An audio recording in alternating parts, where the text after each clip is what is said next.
With New Year's resolutions, many of us will make a vow to eat healthier, and that's a good thing.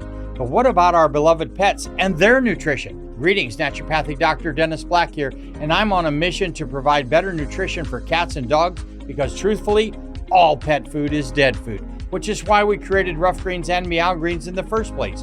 We bring their food back to life with live vitamins, minerals, probiotics, enzymes, omega oils, antioxidants, and so much more.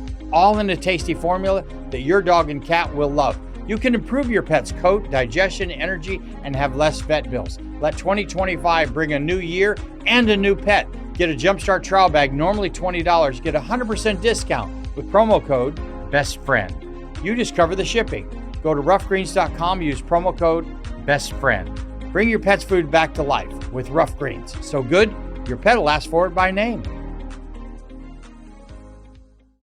If you're a maintenance supervisor for a commercial property, you've had to deal with everything from leaky faucets to flickering light bulbs. But nothing's worse than that ancient boiler that's lived in the building since the day it was built, 50 years ago. It's enough to make anyone lose their cool. That's where Grainger comes in. With industrial-grade products and dependable fast delivery, Grainger can help with any challenge, from worn-out components to everyday necessities. Call, click Grainger.com, or just stop by. Grainger, for the ones who get it done. Yo, it's your boy Rick Bell, and when I want to hear some real shit, I listen to Conceitednobodi. They keep it 100. Oh yeah. Couple of nobodies you should fucking listen to. I just caught the 40, I might let it bang on them. I might rip my heart, I pour out all my pain on them. I might wanna shine, cop a couple chains on them. I might wanna stun and pull up in that Range Rover. Por la mañana café, por la tarde ron. Ya estamos en la calle, sal de tu balcón. Por la mañana café, por la tarde ron. Ya estamos en la calle, sal de tu balcón. De Arecibo hasta Ponce, de Fajardo a Rincón. En la voz de todo un barrio, desde Almirante a Frontón. Por la mañana café, por la tarde ron. Ya estamos en la calle, sal de tu balcón. Que lo bailen en Lloren, que lo bailen en Canales. Hoy voy pa' la carretera con todas mis anormales. Por la mañana café, por la tarde ron. Ya estamos en la calle, sal de tu balcón. Hoy yo no quiero dormir, lo que quiero yo es amanecerme y beberme un galón. Por la mañana café, por la tarde ron. Ya estamos en la calle. Esto fue un sueño que yo tuve. Oh my god, I love this shit. Thank you for that. It's Johantheamerican, Red1der, Conceitednobodi. Years ago to try to. If you didn't know what the fuck we was playing, yo, I don't know, you having fun with the buttons now. Ella se ve bonita, aunque a veces le vaya mal. En los ojos una sonrisa, aguantándose llorar. La espuma de su orilla, parecieran de champán. This shit right here, boy. Con alcohol pa' las heridas, pa' la tristeza bailar. Son alcohol pa' las heridas. I want to talk about this too. Mucho que sanar.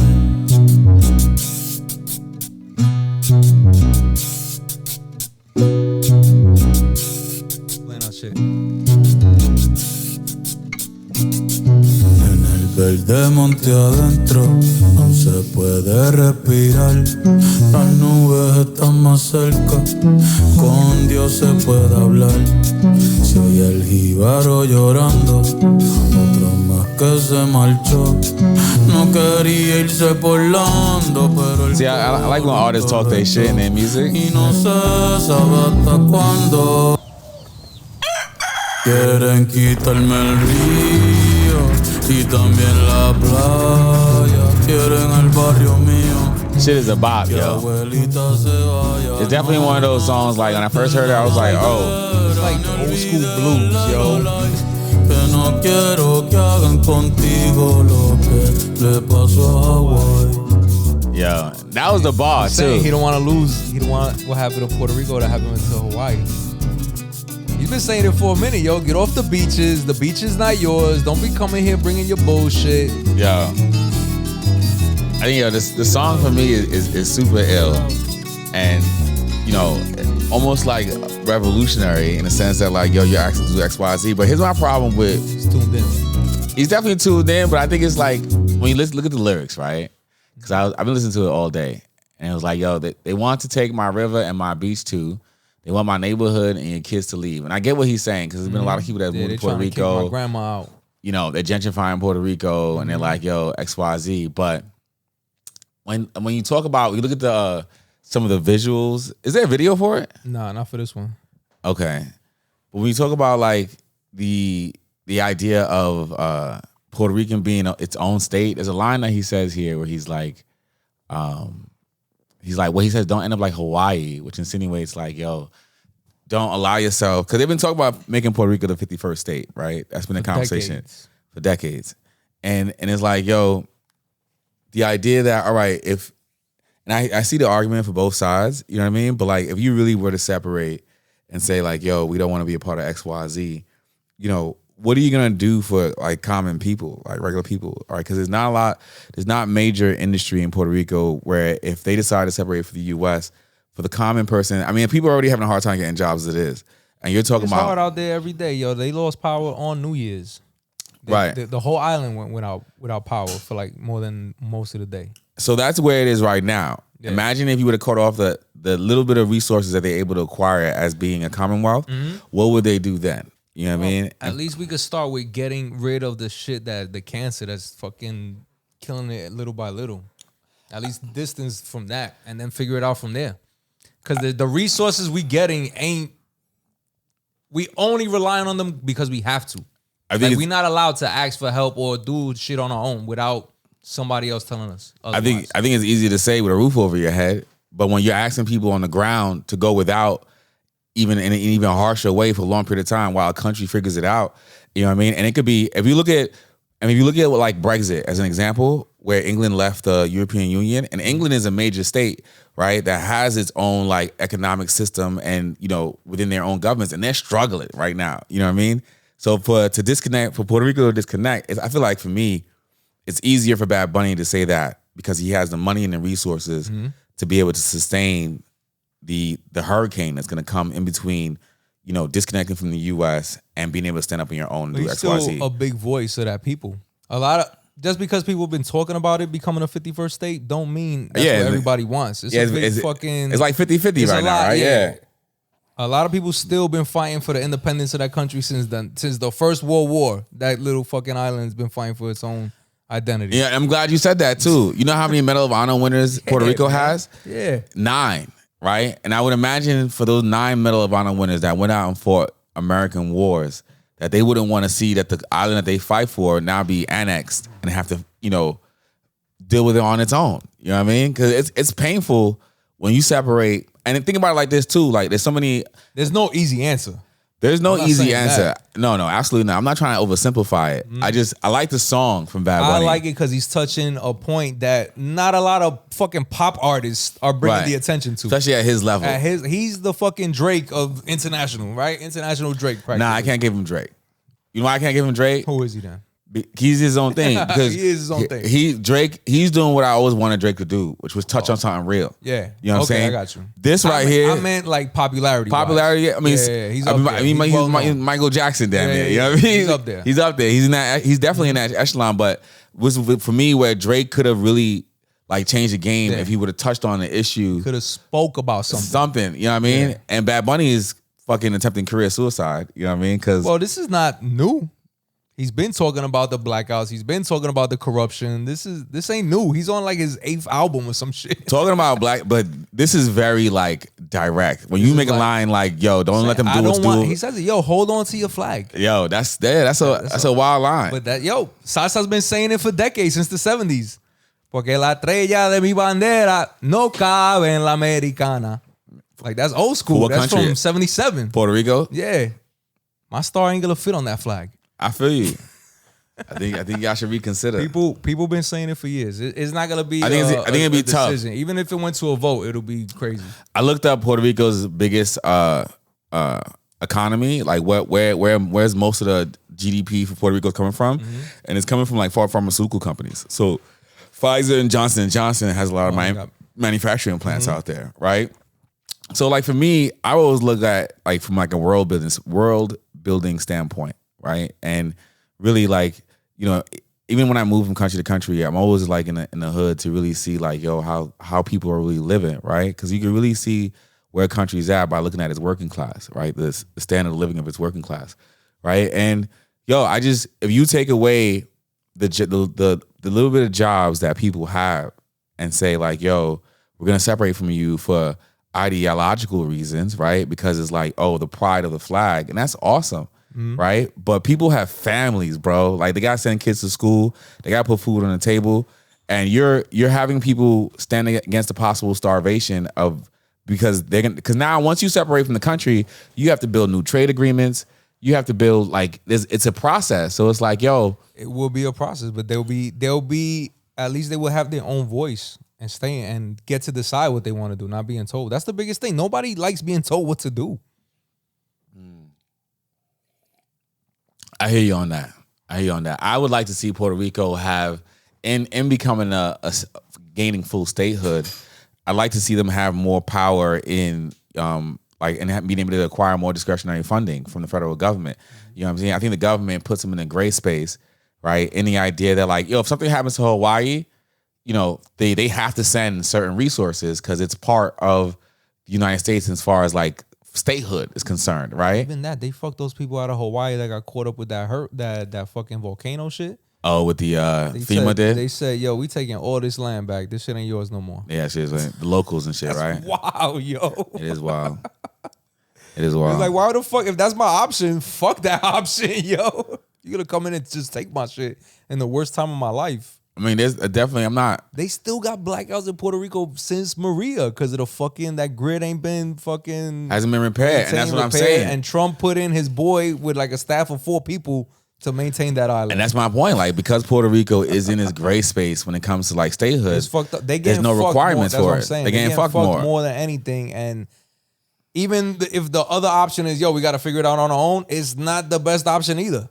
That's very painful. Getting fucked either way. You know, the figuring it out, and we're looking at Puerto Rico's seen a decline in population from like 3.8 to 3.2 in the last once people finish school, they get the fuck out of there. Yeah, a lot of people. So I feel like you gotta tackle those issues first. Shout out to Bad Bunny. I don't want to like beat him down. I mean, I want to talk about the album too because it's fucking amazing. You know, I haven't really. I was stuck on this one. It's nostalgia for me because it's like the song we opened up with.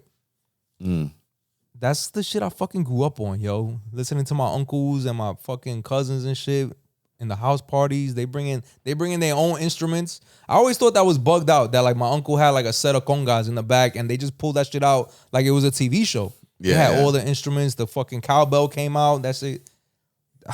I always thought, to me, that's just something I grew up with. And I was like, nobody's gonna know about this from New York. Like, unless you was at those parties in the Bronx and shit, you never got to see that side of really. Is this the first time he's done a mesh with the old and the new like this? No, I wouldn't say the first time, but he's called it on all the interviews he's doing now. He's like, this is the most Puerto Rican album I've done. Like, he went back to it. That's what's up. It feels like I wish my dad was around to hear this shit. Like, he would have loved this shit. That's what's up. Talking to my sister about it, it feels like home hearing this shit.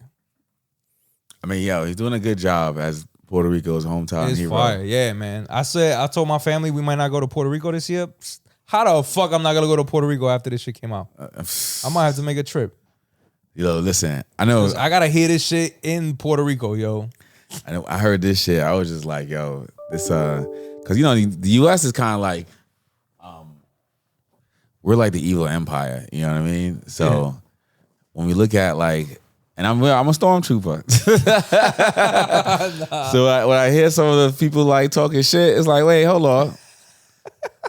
I'm with you though. I'm with you. Yeah, I'm with the whole. I personally, for me, I feel like I would love to see Puerto Rico become the 51st state.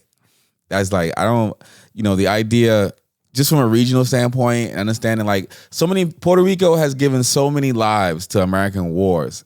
You feel me? I feel like it would be, a dishonor to those people that died for this flag, you know what I mean? To be like, yo, nah, we can no longer reap the benefits of this country and this XYZ. And like, in every fucking war, they've dedicated folks. I think once you start dying for a flag, you have just as much rights as anybody else in that country to those things. You know what I mean? That's why for me it's like After you die for the flag, you get those rights? I said you have it. You should have it all the way through, but once you die for it, They don't. They'll fight in the war, but they can't vote. What do you mean? They're not allowed to vote on the island. That's what I'm saying. Yeah. Those things need to be fixed. They need to be shit like that is fucked up. Yeah, It is. That shit like that needs to be opened up and allowed so they can have those full access. I wouldn't want to take it away. It's a very abusive relationship. It is. And it's like, yo, and if I leave, I'm homeless. Yeah, I wouldn't want to throw them out. I think throwing them out, for all that this Puerto Rican people and the island itself has sacrificed, for us to now say like, oh, you don't want to be here, get out. I think that's utter bullshit. You know what I mean? No fucking way, bro. They got 9 Medal of Honor winners. You know what I'm saying? They've, people are there now that are retired, that have families over here on both sides. From a visa tourist standpoint, you're telling me now, like, so we're gonna revoke all the Puerto Ricans. So if you're in Puerto Rico during this transitioning period, it will be a mess. You know what I mean? Come on, bro. A logistical mess. That's my point. The practicality of it is painful. It sounds good, and I love to hear it. The art is beautiful. It's beautiful. You know what I mean? But when we talk about world building and what's going to be best for the people, come on, bro. We could start with simple things and stop these fucking politicians being so fucking corrupt and fucking the people. That's another big one. Yeah. Corrupt politicians. We can start with that. We can start with that before we start saying we want to be fully independent. Nah, we pull them. Get rid of the people that are fucked up to their own people. The corruption, because like, yeah, that's a huge one. How do you stop that corruption? And not to say that America has it too. I'm not trying to say it's everywhere. It's everywhere. You feel me? But the ones in Puerto Rico, especially over the last few years, it's just OD. Fucking themselves over, yo. It's OD, yeah. That's like, yo, what? Like, you're killing us. Stop it. You fucking your grandkids over. Yeah, I don't get it. Like directly. I don't get it. That's like, Puerto Rico should be way further than where it is right now. You know what I mean? I mean, we're looking at the Virgin Islands and some of these other places, and it's just, I don't know.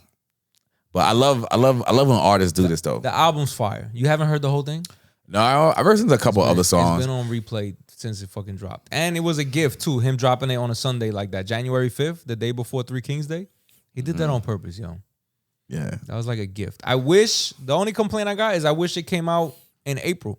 So I would have been rocking this shit for the summer. I mean, I'm still going to be playing it by then. Listen. But this would have been a perfect summer album. This shit right here is too spicy. The chord build up, all of it. It's you know? fire, yo.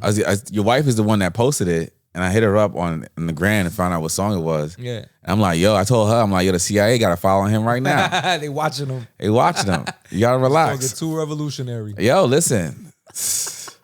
You got to relax. Don't have Darth Vader about to come into office. He getting the people hype. And then not for nothing, here's the other thing too. A lot of Puerto Ricans voted for Donald Trump. Oh, what the fuck? Where did that come from? This was right here. How did this? Maybe I put it down and it wasn't empty. My bad. See? It wasn't empty. I knew it had some Bacardi left. I'm like, what's going on? Yeah, Johantheamerican is We here. Yo, we here. We back. Congratulations. You finally get to meet me. Red1der, no Bacardi, sipping on whiskey. Listen, I knew it's had to be some Bacardi in here. I don't drink. Yo, you carried the bottle over here and everything. I didn't even bother looking at it. I took your word for it that it was empty. Listen, that's love. My words have been that good over the years. You know what I mean? Your vision's getting, it's not as good as it used to be. Oh man, shots fired. Yo, shout out to Bad Bunny though, man. Give it a serious listen. We would be playing more Bad Bunny. So that's it. I gotta hear this shit in Puerto Rico. When the tickets, if he puts a tour, he gotta put a tour. Puerto Rico tickets are mad expensive too, yo. I was just looking at some. I think the last show he did, he purposely made them cheaper on the island. No. I'm talking about the flights. Oh yeah, that's another story. I don't understand why it's so expensive. It's not that far. We gonna pay. We gonna pay. It's not that far from Florida. I'm trying to figure it out. We're gonna pay. I guess. And we're not doing. I'm not doing layover to Puerto Rico. No, it's too short. No way. I need to go direct. I'll go 4 hours straight. Yeah, it's too I'm much. not fucking around. It's too much. Well, but as soon as he announced the tour dates, I'm going to Puerto Rico. This will be the trifecta of Bad Bunny concerts. The Bronx, Brooklyn, and Puerto Rico. Yeah, right? I think after you do a Puerto Rico concert, you'll be good. That's it. That's it. I'll be straight. That's it. You don't need to. I don't need to see him again. This is ODing now. Now I'm a groupie. If I You know what I mean? I mean, it's borderline groupie now going to Puerto Rico. Spending your kids' college tuition on Bad Bunny. College tuition. I said you're spending your kids' college tuition on Bad Bunny. They on their own. See, college tuition. That money's spent. That money got to exist to be spent. Yo, man. They joining the army. They want to go to college. Jeez. They got options. Be all that you can be in the army. There'll be Puerto Ricans fighting for this country too. Yo, listen. I'm telling you. Hey, I volunteered to die for this country during a time of war. Fuck that. You know, let me not go off track. And even that, even though I got on paper, I'm a super veteran, but I don't be bragging about that shit. Yo, I don't tell nobody that. People be shocked when they find out I'm a veteran. I was in AC this weekend, right? I'm at Tropics. Congratulations. You was at AC. Yeah, you know. And I'm at the strip club, right? And it's this guy. Which one? Some whack shit. They know good. It's BYOB too. Yeah, it was a BYOB. They weird. But they had a bar on the other side. Okay. So I'm on the other side trying to get a drink, right? People I was with is on the other side. You know, I'm falling asleep at the strip club. I keep it a beam with you. They had to tap me a couple times. Like, yo, you like that age. Joe, wake up, nigga. Like 40. I'm like, yo, I'm dozing off. Cause it's like one of those, all right, Sally, come on down. And they playing like that 80s rock shit. They're playing Bon Jovi. Bon Jovi. You gotta fight for your right to bar. Jesse's girl. Yeah, they're playing that bullshit. It goes on and on. Yeah. So I'm stranger. Yo, so listen, I'm falling asleep at the thing. Walking down the boulevard. Nigga, I'm dozing, son, looking like a dope fiend, just bobbing and weaving, no diddy. You know what I mean? Oh shit! So I get up. You know, at this point they've tapped me a couple times. Oh my god! They're like, yo, you want to just go back to the hotel? I'm like, no. I ain't want to get thrown out the strip club. You know what I mean? Come on now. They're gonna think you on drugs. Right. And be like, yo, we don't want him dying in here. Just get him out of here. Out of here, yo. You know what I mean? Fuck out of here, yo. I got let me go for a little walk. Let me walk because the shit was boring as fuck. I'm like, they're playing 80s rock music. It's 2 a.m. Like, what do you think is gonna happen? You know what I mean? This is my sleep shit.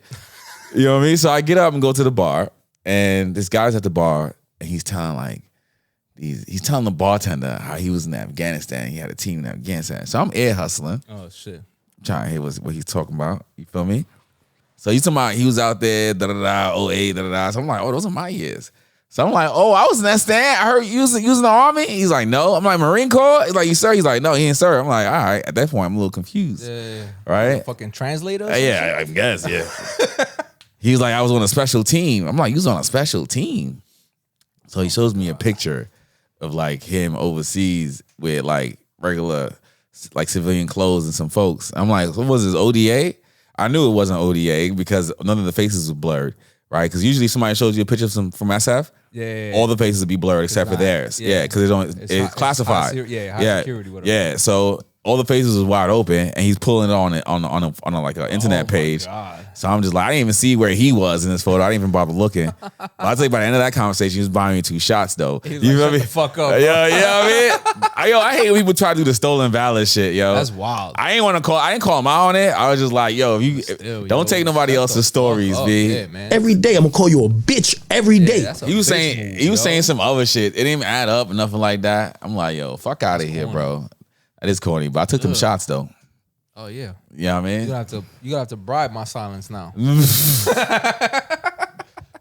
know what I'm saying? It's your birthday weekend too. Fuck that. Give me all the shots. Give me all the shots, man. Hey, congratulations. Yo, happy belated. Yo, happy belated to you too, Congratulations. brother. We turned 40. Yeah, we up there now. Officially 40-year-old man, yo. It kind of puts a different spin on this podcast. We're like, old men talking now. Yeah, word. Shit. Your godson said I'm officially an unk now. Oh yeah? Yeah, he said I'm an unk. I've crossed over into unk. I'm like, I'm not OG no more, yo. He's like, nah, you uncle now.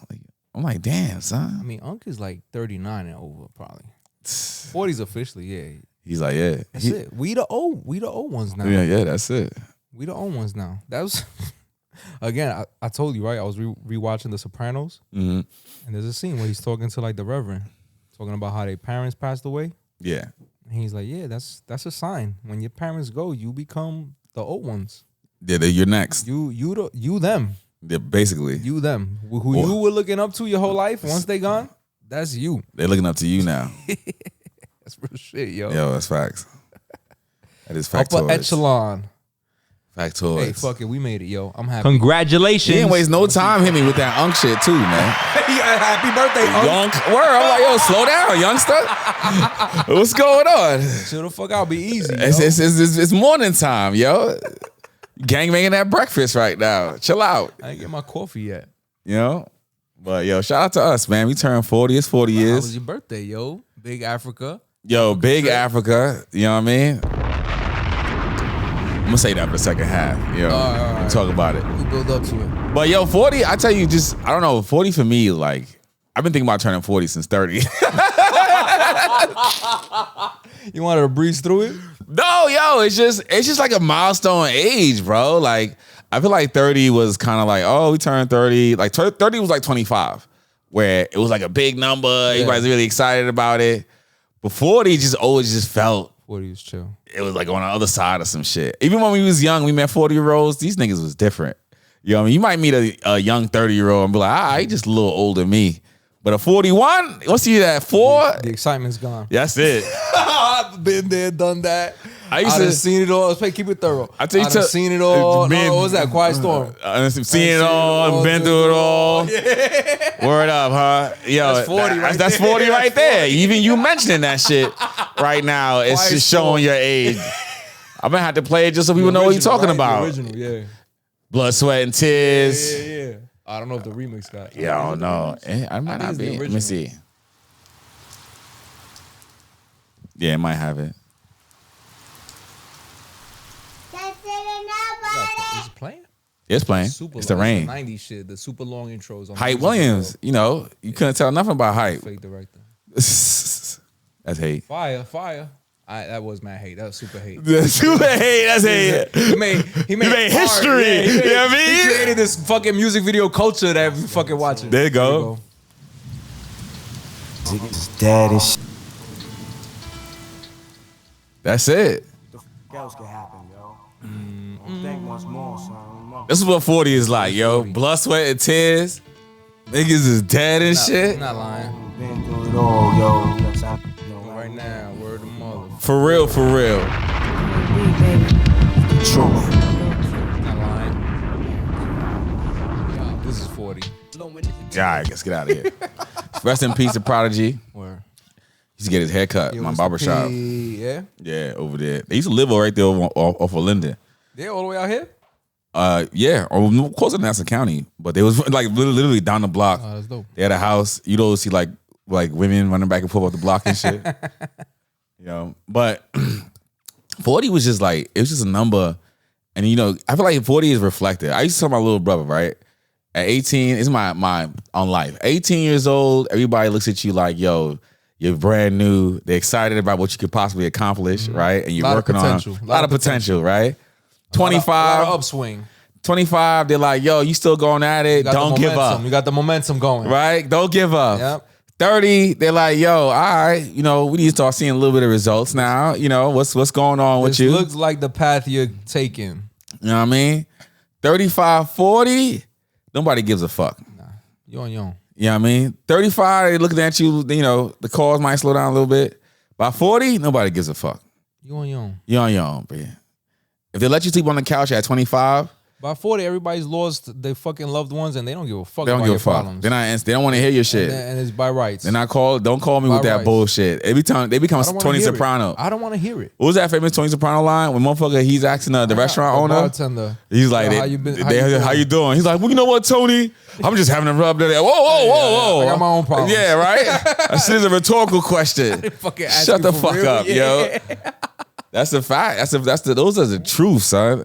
Like, you can't, at 40 years old, don't call me trying to borrow money or some shit. I'm looking at you crazy. You know what I mean? Like, unless you're trying to like borrow money to invest into something, I'm gonna want some points on it. You know what I mean? Money.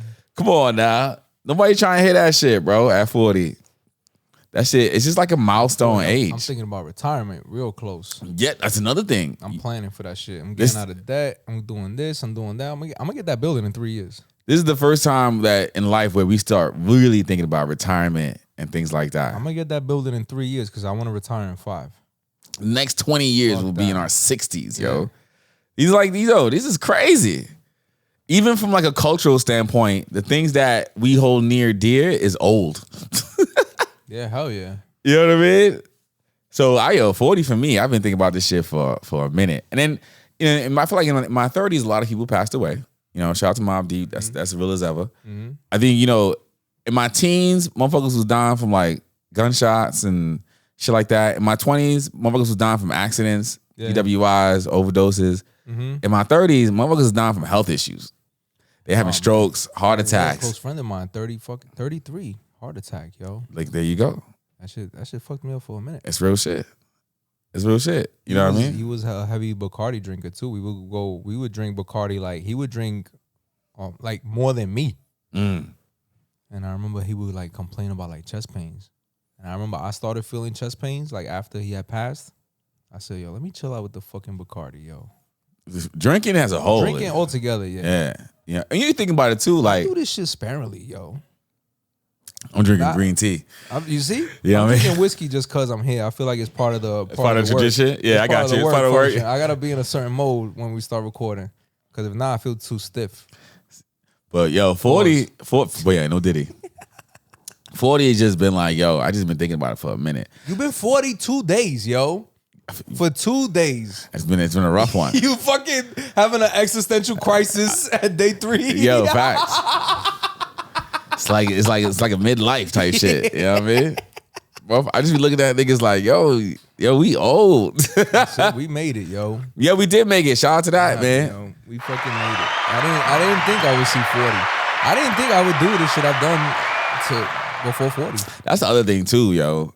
Motherfuckers, I just done so much. I feel like I fast forward through shit. Like I joined the army after getting my job, yo, and nobody does it like that. That was a good time to do it though. I got it. It worked out. Yeah, yo. it worked out. The army feels like it was so long ago too. Like, yo, yeah, that's like another life. Who was that guy? Conceitednobodi. Who was that guy? Who's that, yo? You know how I know I'm old? For the shit I get excited about. I go to bed now. I get some Vicks Vaporub. I take a small little film of that shit and I rub that shit around my nostrils. It clears up all the congestion. It smells like mint the whole night. I passed the fuck out. That with the Dune? Oh my God. You still watching Dune? No, I'm talking shit. Oh, I'm making the story better, but it's funny. Might be like, this fucking. You still trying to see I got sleep frequencies and sound waves though playing. I do the little rainstorm shit. Oh my God. I'll be out of here instant. Within 2 minutes, I'm out. The Vicks is the shit that I be hyped to go to bed because I know I'm gonna fucking pass out. I spent years tossing and turning, yo, falling asleep. Who would have known? Vicks would have saved your life. Vicks saved my life, yo. Vaporub. A little bit of Vicks in your nose. Fucking Puerto Rico shit, yo. Classic Puerto Rico shit. Hey. All right, let me chill. I play that shit all day, yo.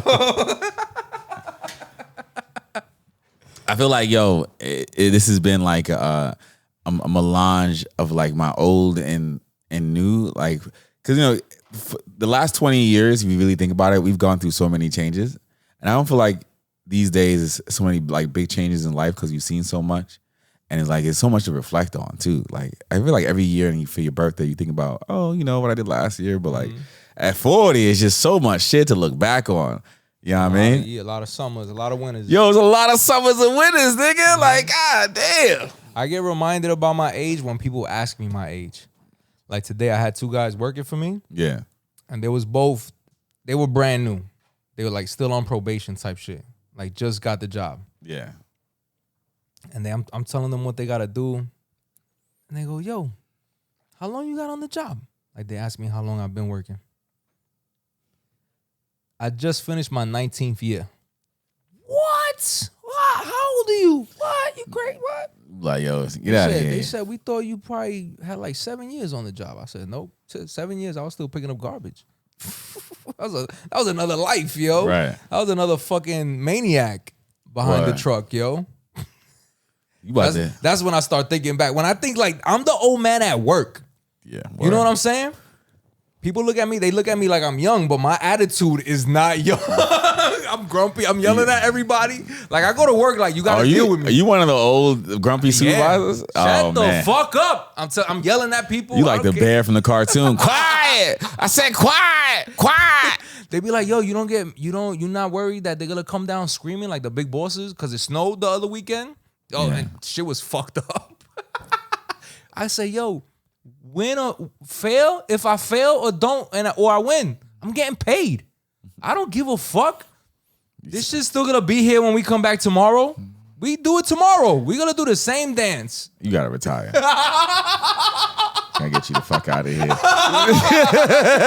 gotta deal with me. Yo. Fuck out of here, yo. Fuck them. You know what I mean? It's a fun time. This is about that time. Anytime I bought this dude, it was his birthday. They told me to go pick up the cake. I was still out on the street. I pick up the cake.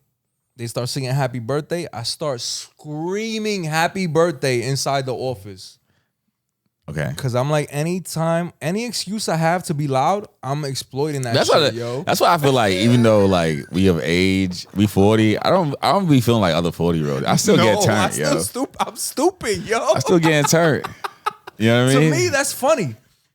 I'm gonna make everything I do is to make myself laugh later. I'm not, yo. One of my really good friends is like in his late 70s, and he still get turned.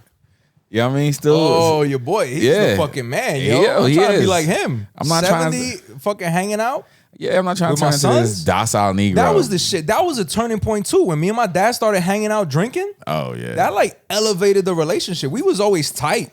Listen. But once we started hanging out drinking, oh my God, yo, You might it was get like another level. a whole nother run. It was fire. Especially when you two boys start hitting like mid-20s. Oh my God, yeah. You know what I mean? You get a whole nother run. You be like, oh shit. Oh, you understand now, right? That's why I want to. You got a little girl problems. You get me now, Trying right? to stay you in see shape. what's going on, right? As I get older, I'm trying to get leaner and leaner. I feel like, yo, I'm trying to keep up with these kids. Oh, I got the fucking holiday weight, yo. From October to February, I gained like 30 pounds. Oh man. Holiday season. Get back out there. I've been trying to hold strong I'll with get that. back to it. You know what I mean? So you know what it is? I know I could do it. Like, I get results quick. Like, when I stick with the program and I'm like disciplined, within like 2 months, I get like the results I like. Okay. And then I'm like, I'm good. And I just fall the fuck off for 6 months. You a lean dude. If I was the other way around, like if I was dedicated for 6 months and fucked off for 2, I'd be great. That'd be a better turnaround. You're a naturally lean dude. I feel like you lucky that way. Even when I did the boxing shit. I wasn't doing nothing extra. I was just boxing and I got in great shape just doing that shit, yo. Yeah, I don't have that privilege. So that's why I'm fucking, what's that shit called? I'm complacent. I gotta stay in the gym. Yeah, you go extra. But I'm complacent now thinking I'm fucking 22. In my head, I'm 22. Oh, you know my what? body's straight 40. My body's like, no, motherfucker. You better stop eating carbs. Yo, right? This shit will stay with you for 8 weeks. Chill this out. Fucking biscuit. Definitely as I get older, I'm realizing like the things I can eat and can't eat. Just learning the life hacks. Learning little shit like that make my life better. Like if I stay away from certain foods, I know I'm gonna have a better day. So like 40, like 40 is not old. The US makes you feel old, but when you travel the world, you know, a lot of people don't really get popping until like 40, 50. Because they're established by then. You established. You got That's what everything. it is. You got everything you need to get and shit. You know what I mean? So you established, and hopefully you don't give a fuck where you move how you need. That's what it is too. I mean, I haven't given a fuck in a long time, but at 40, you not like we said before, we not worried about other people's problems. So we don't give a fuck what people are saying. Ain't no judging me. I don't give a fuck. I'm moving in the world, you know. But I've been thinking about it for a minute. So especially these last, like, that's why last year I didn't do nothing for my birthday, and in 38 it was just like, it was lackluster for me. Mm-hmm. I mean, shout out to everybody that came out and celebrate with me. No disrespect to y'all. But 40 was just like, oh my God, I'm gonna be 40. You know what I mean? Point. It's a big turning point. What's over the hill? 50's over the hill, right? Yeah, I would say 50's over the hill. Yeah. 10 more years to that. I'll be all right. Yeah, we're gonna be good. I'll be retired. That's gonna be crazy. Congratulations. You finally get to meet me. That'll be fire, yo. I'm gonna spend the next 10 years turning up, though. I have to be fire. I have to be retired. That's my max. working. I'm not working past 50. Like that's my max. If I'm still working for whatever reason within my 5-year plan don't work out and I'm still working, 50 is like the max. Cutoff. Like yeah. I'm forcing myself to retire at 50. Yeah, I feel you on that. I'm not clocking in no more. I'm gonna within the next 3 years. I figure I'm you can see yourself doing another 10 years. Programs, I all can't the even Social imagine. Security shit. They started telling me Social Security shit. They're like, yo, if you do retire, let's say you retire at 40, because I could retire next year. Let's say you retire next year, you're not putting into the Social Security, and you're gonna go so long without putting in that you're not gonna have nothing by the time you hit retirement age. And I'm like, I don't give a fuck because I don't think that's just gonna pay out by the time I hit retirement age anyway. I'm not relying on Social Security, so fuck them. The niggas owe me some They're money. like, no, you should at least as long as you make at least $7,000 a year as income that pays into Social Security, you'll be able to collect something. So I'm like, then I gotta figure out what to do to make 10 grand a year on income, and I could figure that out. This is a lot of AARP shit right now. It's conceited old bodies for real. This is what I mean, man. That shit I gotta know, because who the fuck is talking about? I gotta talk to the old people. He was like, he was getting ready to retire. He was like 65. Listen, you gotta volunteer at the retirement home. Figure that shit out. Like, yo, how you get here? Yo, how your benefits work? Yeah, word. How your Medicare? What you want, a sandwich? I'll get the nurse. Hold on. Tell me about this medical B you got. That's important, yo. That's what I want to do the next 10 years. Get more information. I want to have kids in the next 10 years. Take more pictures. I feel like this is my coworker had his first son at like 50. And he was like, his only regret is having it like at 50. He was like, try to do it in your 40s. It's hard. You know what I mean? It's hard. I mean, yeah, it is hard. Especially as you get older. Because like, the shit with that is there's no planning for that. No, there really isn't. There's no preparing. There's no getting ready. Nope. It's going to have to happen. It gotta happen. It just gotta happen. It's no other way around it. Yeah. You could try to plan it, but hope for the best. You're not gonna be ready until it happens, and yeah. But yo, 40s is I'm really trying to like definitely go hard to 40s. Make sure you got a good partner, yo. Don't just have a baby just to wing it. Yeah, I'm not doing that. You're not doing that yet. I ain't wait this long to do that. That's definitely a wild one. Make sure you get a good partner, at least. Like, yeah. It's definitely a wild one. No, we're not doing that. I feel like if I wanted to do that, I could do that if I wanted to do that. But we're definitely not doing that. If you were to do that, you should have done it 20 years ago. The time to do that was in my 20s. Yeah. I'm ass backwards now. You know what I mean? That's a fact. You better get a good one. Yo. That's a fact. That shit at 40, son. Golly. That's a plan. It's a lot of work. Like I'm excited that my kid, my oldest, he's gonna be 15 this year. It's 3 more years out of high school. So he'll be 20 before I'm 50. That's a good time. Yeah. Be running around. When I'm 45, he'll be turning 20. Stay your ass in the gym. Yeah, so I can keep up with him, right? Yeah, I'm telling you. 3 times a week. It's not gonna be him. It's gonna be the younger one. Yeah, he's gonna be doing this thing too. He's gonna be out in the streets. I'm gonna try to, yo, what's up, yo? Where we going, yo? You want the truck? Yeah, man. Come on, I gotta hang out with you. I'm gonna be inviting myself to his parties. He gonna be wilding. I'm gonna be right on his line. I'm gonna be paying. Yo, where you at? I'm gonna be treating. Yo, you drive, I'll treat. I'll drive us there. You drive us back. I feel like we do so much ill shit that like it's not even gonna be an issue. Cause like as more ill things, cause like we're adventurous, so like shit comes out, we be like, nah, we gotta try that, go do this shit. I mean, yeah, I drag my kids out to make sure they do shit. But I'm talking about when I hope they understand when they're of age. Yeah, I hope they're gonna be wanting. My son gets hyped to hang out with me. By the time they're of age, you'll probably be retired, and I can't imagine you just sitting at home every day in retirement. No, you know what I mean? Right? You'll be outside. I'm sucking it up right now because we had a great run since like COVID as far as like finances, the family. Yeah. So we hunkering it down so this 5-year plan could like really take effect. But once I retire, it's like free at last. Thank God Almighty. Like I want to be out. Yeah, I want to do what the fuck I want to do without checking in, without like just have my kids good, my wife by my side, and we wilding out. That's it, yo. That's what I've been busting my ass for, to get to that level. So I can't imagine like at that point, you're not gonna be like, we're gonna still be the cool people. Oh, where you going? Because they're gonna be broke. I'm gonna see his social media.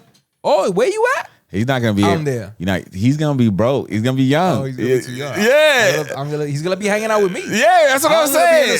Can't afford like, shit. He's gonna be like, Dad, can I go with you? Yeah, right. Yo, were you mom? Y'all going on a cruise? What's up? I'm trying to think. Let me think. Rewind. Let me think. When I was 20, I wasn't hanging out with my mom. That was out the window. Even though she was the party. I thought it was my dad. My mom's is the party one. I just, whatever. I wasn't checking for her. But when I was 20, 21, and my dad said, yo, I'm at this bar in the Bronx, I'll be there in 20 minutes. Yeah, you pulling up. You pulling up for sure. I used to get throughout the city 20 minutes or less. So you pull up, you can hang out with your pops. I mean, I don't know. Where you at? You on 3rd Ave and 149th? Will I'll he, be there in 20 minutes. Will he buy you drinks when you guys hang out? I was getting money, yo. I didn't. He might buy a round. We take turns getting rounds, but yeah. That's a vibe. Mm-hmm. It was never like, it was never. You know, if you hang out. I was getting money young, bro. I got on young. So it was like, I wasn't with my hand out. But I mean, you know, if you run around with Pop's going to hold you down. It's a different experience. But it was fun because it felt like I got to treat him too. Yeah. I got it. I don't know. I mean, unless your kids. You want another round? I got it, pa. Unless your kids take the same route. You know what I mean? Join the Army young. That's I got career benefits too. I don't know. Good luck with that. You probably gonna whatever they decide to do. They got options. You're gonna be a lot richer than they are. Yeah, you know what I mean, the richest that I've ever been. Rose. Well, yeah. I can't wait. I'll be excited. That's what I'm saying. I'll be hyped. That's why I don't feel old. There's still shit I get excited about. I don't feel old either. I just feel like I have a lot of history. I still think I'm 22 in my head. Nah, you wilder. 22. I was 17 in Africa. Not how I act, but I don't feel 40. Yeah, I don't feel 40 either. I don't know what that feels like though. Like I don't feel the way people act, the way people talk about and it. Especially the 40 we saw growing up is not the 40 today. Nasty work. Nasty work. Them niggas was looking crazy back in the day. Bundy was like 42. If he was that much. He was 36. Yeah, that nigga was like. Al Bundy was 36. He's mid-30s like and shit. Yo, nasty work. No way, Jose. You know what? You know what it is too, though? We're from a socioeconomic, we're doing a lot better than our previous generation. Yeah. And the money definitely does help. Yeah. And the information. Because you see people that have had maybe harder lives and shit. Maybe they went to jail or XYZ. They be looking 40 like a motherfucker. You know what I mean? But I tell you, the lady in Africa fucking shitted on my shit. I'm gonna get into it, but I pull up to her. I'm like, yo, it's my birthday. How old do I look? She said 40. I said, golly. He was mad tight. Yeah, I'm like, yo. She was right? Yeah, I'm like, lie to me a little bit. Give me a little sauce. I just told you it was my birthday. Come on now. She just started laughing. You was tight. She's like, you look 40. I'm like, shut up. Yes. I was like, is it the gray in the beard? Like, what's going on? What's going on? Help me out here. Shit. Nah, man. But shout out to that, man. It's good to maybe the 50 at 50. Maybe I'll think about buying fucking property in Puerto Rico.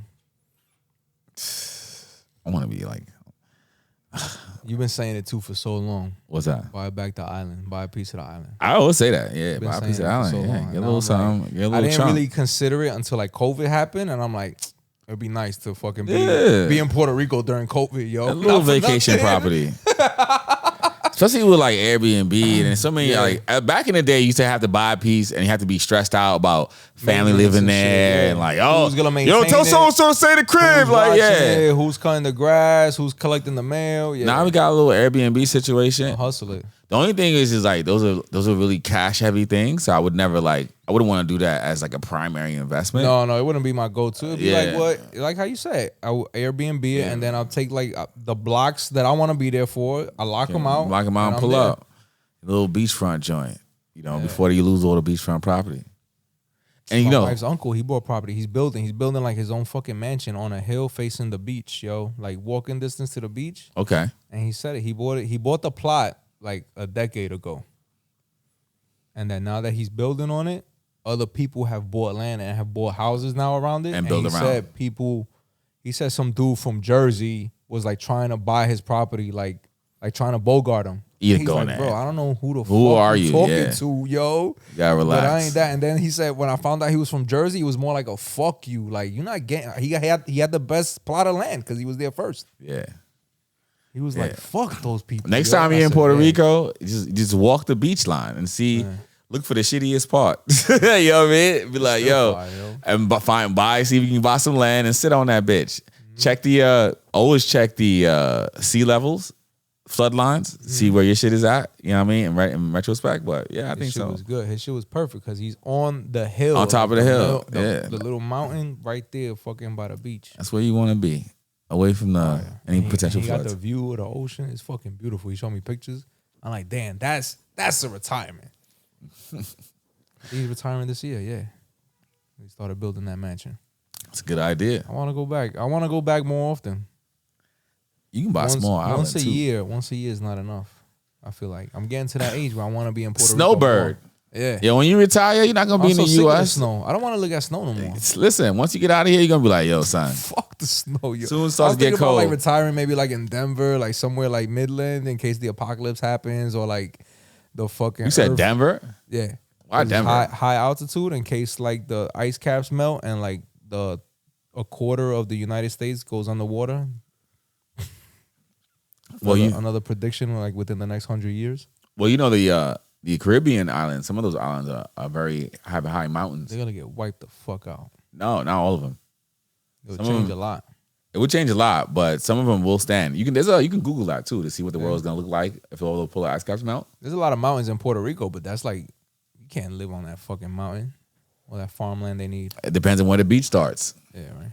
If the beach moves further inland, be a whole new fucking port. Be a whole new thing, yeah. Be a whole new port. When I was on that property in Haiti, that was one of my primary things. I wanted to see when the ice caps melt, where's the water line gonna be after that? Because everything, now they can build some shit to maybe hold back the water, but I can't really count on that. Bro, my point is, I'm not going to Denver because they got too much snow. Fuck, they deal with Denver. feet. Shout out to snow. Denver though. 4 feet of snow annually type shit. That's too much. I'm not doing that. That's a little person in snow. Fuck that. You keep that. That's like you building igloos and shit. No way, Jose. I want somewhere hot. Hot. I want to sweat all day. Throw the AC on at night. Chill. See, this is old people shit. Yeah, I'm an old man. Come on, I want to man. be in the sauna. I want to be fucking. What's other old people shit? Let's get out of this old people shit. I want to be in the bathhouse. There's a shootout in Missouri the other day. Shit, putting niggas to sleep. Shootout. You know how much wild shit happened since fucking New Year's, yo? The fucking asshole in New Orleans running people over. And we was just out there too. Dickhead. On Bourbon Street. Who? I wasn't just out there. No, I was out there. My bad. You trying to get me in trouble, yo. I haven't been in New Orleans in years. That's like 2 weeks ago. What you talking about? Yeah. They're on that weekend trip. Nah, that's fucked up, yo. I remember I told that story, right? With the cops, they snatched up the dudes before, because Bourbon Street's the moneymaker. Yeah, Bourbon Street's fly. That's where everybody be at. Shut down. They had to cancel a game, like a big fucking national college game and shit there. What was the reasoning behind that? He was wilding out. Terrorist shit.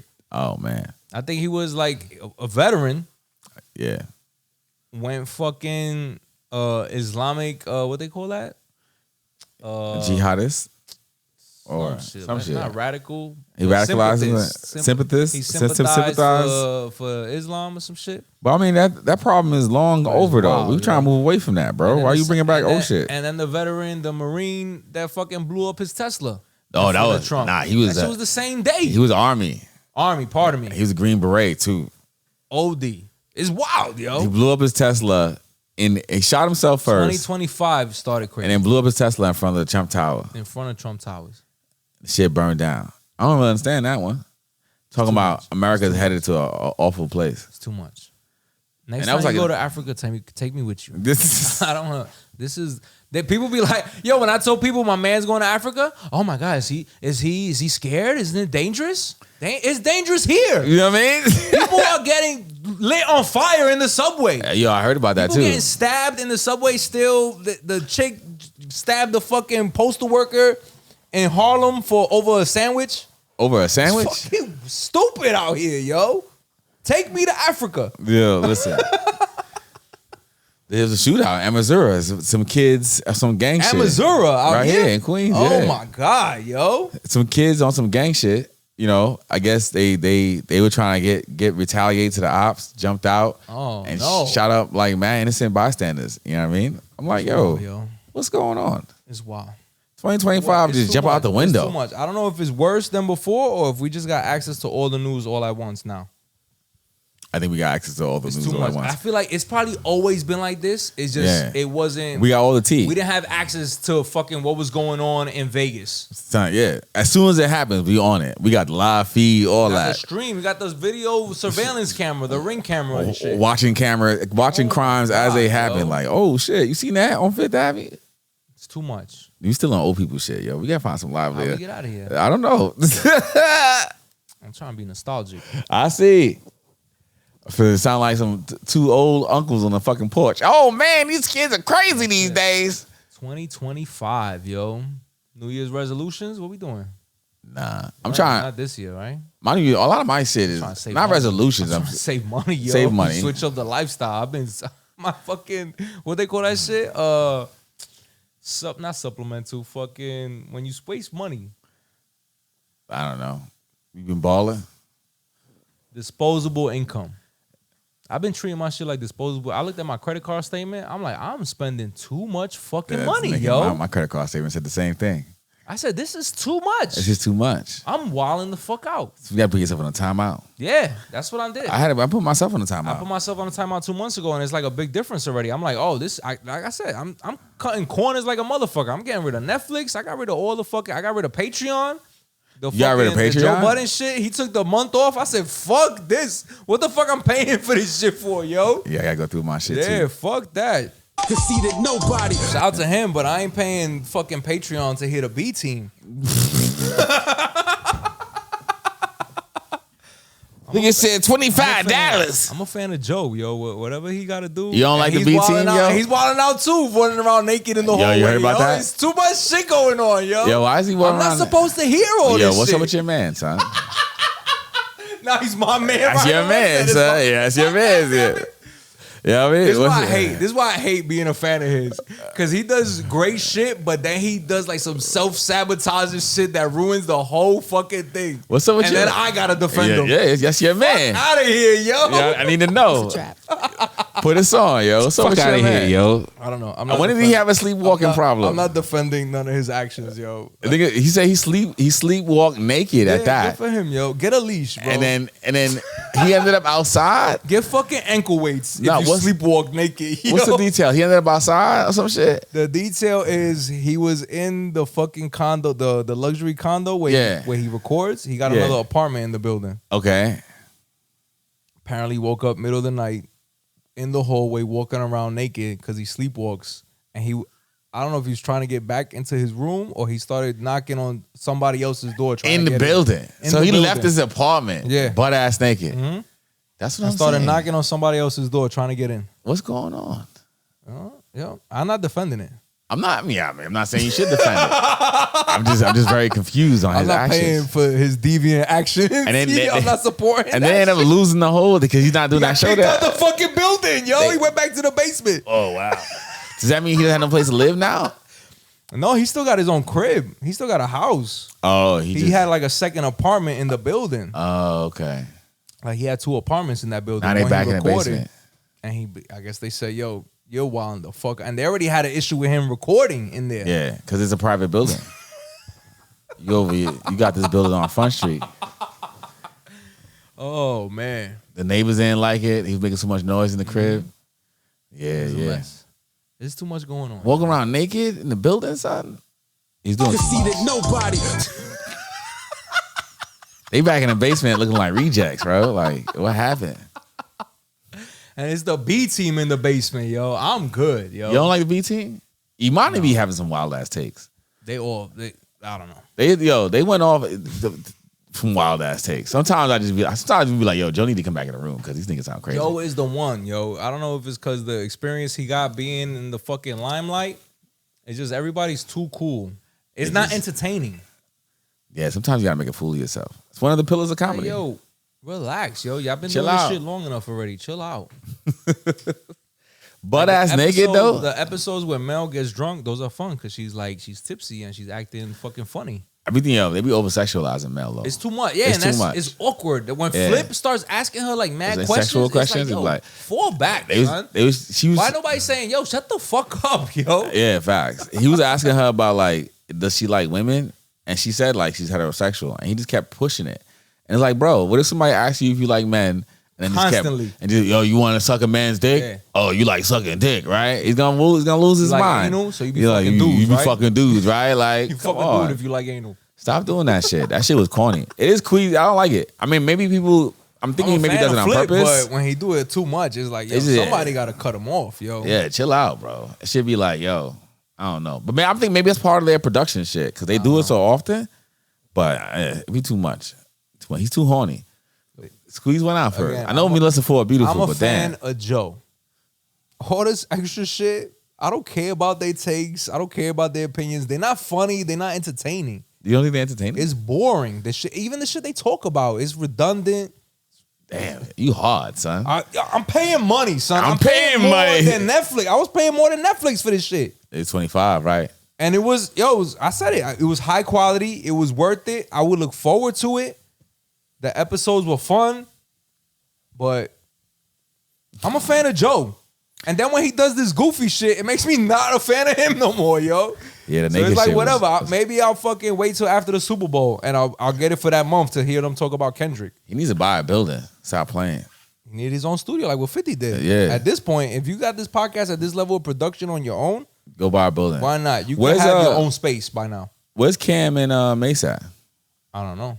And that's their own shit too. I think they own the building. Wasn't That's Mace their saying own that studio. Cam bought the studio? Cam fronted all that shit. Yeah. He wanted to go in with Mace, and Mace was like, I'm not too sure. Like, I'll ride with you. Whatever you need from me, I'll help you.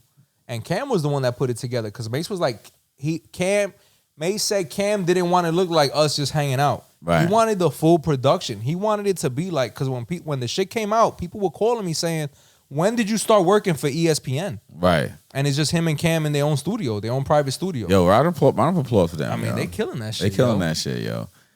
What do you think about Elliot Wilson making the comments I'm not about? a fan of him. I've never been a fan of him. So I don't listen to Elliot Wilson or look for his opinion. What did he say? Let's pull it up real quick. Elliot Wilson had an issue where he felt, I guess, a little threatened by Elliot Wilson. All right, let's just pull it up. Let's get it from his own words. Elliot Wilson, known for being the source editor-in-chief from back in the day. Those people that could do great interviewers are now becoming the media. Yes. Everybody's media. Summer Walker's media. Cameron's running about he's Stephen A. Smith. That's what we're doing. Oh, this hating shit. This old school hating shit. He's Cameron That's what people be mad at you about when you say shit like that. That's what I think people be mad at you. Oh, it's hate. Cam is running around. He's a hater. Like he's Stephen A. Smith. He know he a hater. He do this shit on purpose. He's from Queens, I think. He's from Queens? I'm going to guess he's from Queens. He don't sound like he's from Queens. I'm going to look it up. It's not easy, but I don't like it because, like, you imagine, like, this is the shit I do well, and not everybody want to do it. And they get the celebrity off that shit. You don't like it because you feel like they're not coming to the He's finally having more competition. He's not competing with just Angie Martinez and Funk Flex. Right. With that. So then you want to be that off celebrity or what? So I can talk about that. I don't like that. Damn, he is from Queens. Damn. He's from Queens, yo. I fucking knew it. It's a real hater shit, yo. He's a hater, yo. It's a real shit, yo. That's Queens shit, yo. That is Queens shit. I ain't want to own it, you know what I mean? But we make some of the biggest haters, yo. It'd be too much because he don't, not that he don't show love, it's just he looking for shit to hate. Maybe I think Like, he's that's a whack take. It He's is a mad whack at take. the rappers evolving and doing something different because it might step on your toes. Be better. I think I'm gonna tell you, it's gonna sound a little wild. I give him a round of applause for taking the 50 Cent route and being the villain. Like, He's been doing it too long. but that's the only reason why we're talking about him. He's not a bully like 50 though. He's just a hater. He's the mad rapper. He's trying to be a bully in the space. I don't think he hold the weight. Because he thinks he holding the weight that he did back when he was running the Source. I mean, and he has Rap Radar too, which is really big. He got clout, but it's not. He mad that these dudes is coming in and didn't have to go through what he went through. And they like on par. That's what it is. They're on par where he's at, and he feels like he did more to get where he's at. In terms of the media and journalistic shit. He's definitely, he's definitely hating. I'm just thinking like he's doing it on purpose though. Yeah, anytime people bring up his name, it's because he's saying some wild shit about somebody. Wild shit, yeah. And that's more the game, if anything. I know 50 did it and made it huge, but the game was doing it just so he could stay in the blogs. The Game, the rapper? Yeah, I remember the Game after like the second album. The only time people were talking about him was when he was dissing, not even dissing in a rap song, just talking shit about somebody. Yeah. Out of nowhere, he'll just start talking and about women too. And I'm like, this is corny, yo. Like, shut the fuck up. Because like for me, Elliott Wilson and Cam and Mace, I mean, if someone's spaced out in this field, there's no reason to feel like you're competing with these guys. I'm coming to them. I'm not going to, whatever I come to Cam and Mace for, I'm not going to Elliott Wilson. How you going to get mad at Nori for doing what he's doing? What he's doing is amazing. It's a whole nother lane. Yeah. And honestly, Elliott couldn't do what Nori did. Not in a way. And then Elliott can do an interview. For me, Elliott Wilson's like more of a Barbara Walters type. You feel me? So there's certain questions he's going to ask. It's going to be a little more. And he fucks it up talking like this. You know, but yo, he's talking big shit too. Big shit. He sounds like a hater, but that's the reason why we're talking about him. So I say it's working from a marketing standpoint. Like I said, I've never been a fan of him. Yeah, big shout out to them. We at halftime. Hey, we could do this. Go back to the island. Let's go back to the island of Puerto Rico at halftime. Please. Here. We're gonna Happy Three Kings Day. Pitoro de Coco. You know what pitoro is? No. It's like moonshine. Sounds dangerous. So it's coconut moonshine. Ooh. Homemade shit. This was me and my cousins hanging out in the fucking woods, yo. In the woods. In el fucking campo. Que no está aquí. Feliz año nuevo, pero no tan feliz. Te dieron un beso a las 12 y no fui yo quien te lo di. Hace un año que yo estoy ahí. Hace un año que yo estoy ahí. Hace un año tu primer abrazo fue solo pa' mí. Me tenías en las nubes y como un rayo caí. Y ahora ni una llamada, ni un solo mensaje. Los brothers me la montan. Dicen que estoy en un viaje. Son las 12:04 y ya estoy bien loco, llorando y bebiendo. Pitoro de coco que me trajo abuelo pa' que vacilara, no pa' que por un cuero. This was me hanging out with my uncles and my dad at the bar. They would have like makeshift bars out of people's garages, and they just be talking shit, son.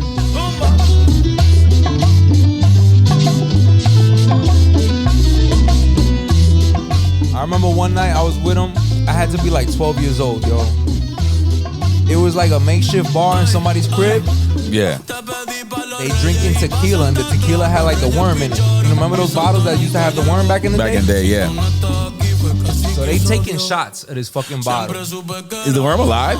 No, it's dead.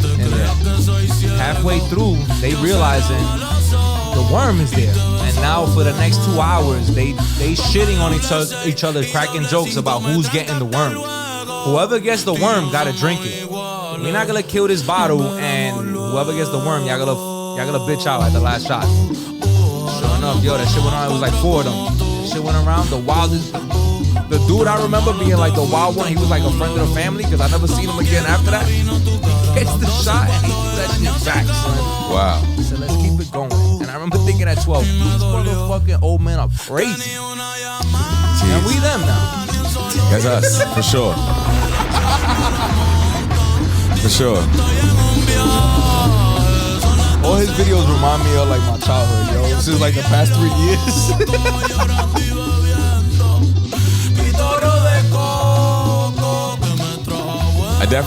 We're definitely those old men for young people. You know what I mean? I feel like, yo, I wanna inspire young people to feel like, yo, it doesn't end. You know what I I like mean? hanging out with Domingo, yo. He older than me. Domingo but he got that is young my spirit, guy, yo. He got that Facts. young spirit, son. Yo, he's another turn up king. Yeah. Oh my God. He be trying to drag me out to a cruise and shit. He be telling me like the new wave is the cruises. Him and his wife be going on cruises. He's like, yo, you gotta do it, yo. At first I was against it, but it's the shit, yo. So they be getting lit on the cruises. I'm like, all right, maybe I'll fucking take your word up on it. I definitely don't want to be like, I don't want to be the old person that does nothing. You know what I mean? No, life is meant to be lived. It's not gonna happen. We're gonna be outside. We here for a good Fireworks. time, not a long time. Yeah, you know what I mean? Yeah, man. Yo. So what's up, yo? Back from Africa International. Yo. Yeah. So getting your passport stamped. Now, you didn't just go to Ghana, right? Where you went? No, I went to Morocco first. Oh shit. Casablanca? I mean, yeah. Well, Casablanca. I'm trying to cue up some music here, you know what I mean? But yeah, so I hit Casablanca first as a layover, and I had seen that. First of all, Africa for me, just to like walk you into it, like we talked about going to Africa maybe a couple of years ago. Mm-hmm. Years ago. It didn't work out, and I was like, I knew the next major trip I wanted to make was going to be Africa. Was for 40. Yeah, and so for all that, I stopped going places as much for that reason, to be like, yo, I just want to go make this trip to Africa. Something about it for me was like a symbolic, like this is. It felt like the last few years has been like the end of a journey, like a chapter in my life. And people, I've been running into people that I've known all my life for the last 5 years, bro, just randomly, like, yo, just popped in, and we've been able to have closure, and you know, and like if we have problems, make amends, you know what I mean, and shit like that. And spiritually, for me, Africa was gonna be like the place where I pivot in life and do something like different, so to speak, right?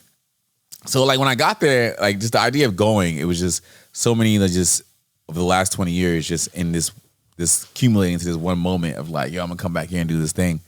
So, and I saw the layover for Morocco, and I'm like, I'm not going to Morocco for no other reason than to pop in for 2 seconds and pop out. You know what I mean? Because it's a Muslim country. You know, it's not really Wasn't on the checklist. Yeah, it's not on my bucket list of places I want to go. But I did want to see some of the sites. So I'm like, yo, let me pop in and get a long layover, which is like a little cheat code. It looked beautiful. The shit you showed me? Yeah. The buildings, the architecture and shit. If you guys want to get a 2-for-1 country visit, do a long layover. Yeah, right? You get to explore a little bit, walk around, stretch Yeah. your legs. Find a layover for the country that you want to visit and do like a little 17-hour, 24-hour layover and just run around a little bit, have some dinner, go sightseeing. Right. If you plan in advance, you can really make it like work where you're like, I'm going to hit these hot spots, take some pictures. That don't affect if you leave the airport and come back? They held on to my luggage. So I just left the airport with my carry-on. Yeah. I'm about to say, but then once you leave the airport, you can show them your boarding pass for the second flight? Yeah, so I had my passport, boarding pass. You still got to go through the TSA shit or whatever, right? Mm-hmm. So, you know, you go through immigration and all that. I got a stamp for Morocco. Yeah, I'm official. Yeah, because you went through the border. Yeah. Oh, now, okay. because I had such a long layover, I had time to go through immigration. Through that shit, and, you know, and obviously you want to make sure that the country you're laying over, if they require a visa, make sure you get the visa in advance if necessary. Thankfully for us as Americans, we get a lot of like visas in different places. Automatically. So Morocco is one of those places where you just land there, you're God good. bless. Right. And I chilled there for a couple hours. There's only about 6 or 7 bars in Casablanca that sell alcohol. And maybe you're finding like wine and like whiskey at best. Right. So I found a spot. There was a McDonald's there I was gonna try, but I ended up trying some local food instead. Okay. I had like a Caesar salad and some like, I think it was like chicken or something. Can't remember. Huh? Not from just a regular chicken salad? No, it was from the area. Like, yeah. I mean, they do like a lot of salads and shit. There are a lot of like greens, you know. Their shit is greens and protein. Protein, yeah. So yeah, I'm thinking of rice or something. So I had that, and then there was a hookah spot across the street, you know. So I'm on the phone. I jumped across the street, hit the hookah spot a little bit. They had whiskey, but by the time I leave the hookah spot, bro, I'm like, yo, I need to get out of here. Going, yo. Yeah, fuck this place. You gotta be at the airport 3 hours to go through customs and all that shit. Well, yeah, I gave myself 3 hours, but I actually gave myself like 5 hours because there was nothing to do. So I'm like, let me just go chill in the airport. At least I know if I fall asleep in the corner. Wi-Fi or something. The airport ain't had no fucking Wi-Fi either, bro. I'm like, Morocco's not seeing me again. You were playing a different layover city? Yeah. I mean, I saw what I had to say. I took a Uber. I took a cab, better yet, not an Uber, to the hood and shit. I wanted to see what it looked like. During the day, of course, in Morocco. You found the hood in Morocco? Absolutely. Popped out, walked around a little bit. They were looking at me crazy out there. Yeah, because you stick out. I stick out, American. I'm black. You know what I mean? Like, Moroccans predominantly, they Arab looking. You know what I mean? So I'm popping out. And then I don't have no Muslim garb on me. I got a do-rag on and shit. You got an Iverson jersey on. Yeah, I mean? Like, in the middle of the boom, the cab driver was nervous about leaving me there. He was like, "You sure?" He's like, "No, I'll stay with you." I'm like, "Pa, I'm good. Don't worry about it. I'm gonna be all right." He's like, "Come, no, this is not a good place." I'm like, "Yo, listen, here's your money. I'm good right here." I walked the rest of the way. You got back. Well, I hit a little like hotel spot. I had they could reach out to a cab. Yeah, I walked in there, talked to the people at the hotel, had a drink because they sold alcohol, and when I was ready to go, told them to call me a cab. Nice. Take me back to the downtown area, and we shot back across town. The cab driver was trying to get more bread out of me. Yo, get up out of here, son. So we shot over across town, and that was where they had like a little strip by the water. And then early in the day, I had went to the mosque, and outside the mosque, I walked around a lot too. There's Africans in that area that work and stuff. So it's not to say there's no black people, but definitely I wanted to get out the hood by the time it was getting dark. You feel me? So let me go back to like the main like downtown district area during the nighttime. A lot of ice cream parlors and shit. I was ready to get out of there, bro. I was ready to get out of there. When the time came, bro, I was like, yo, where this thing at? It's time to go. Jump on a flight. So I'm on my way to Ghana. I tell you. Hey.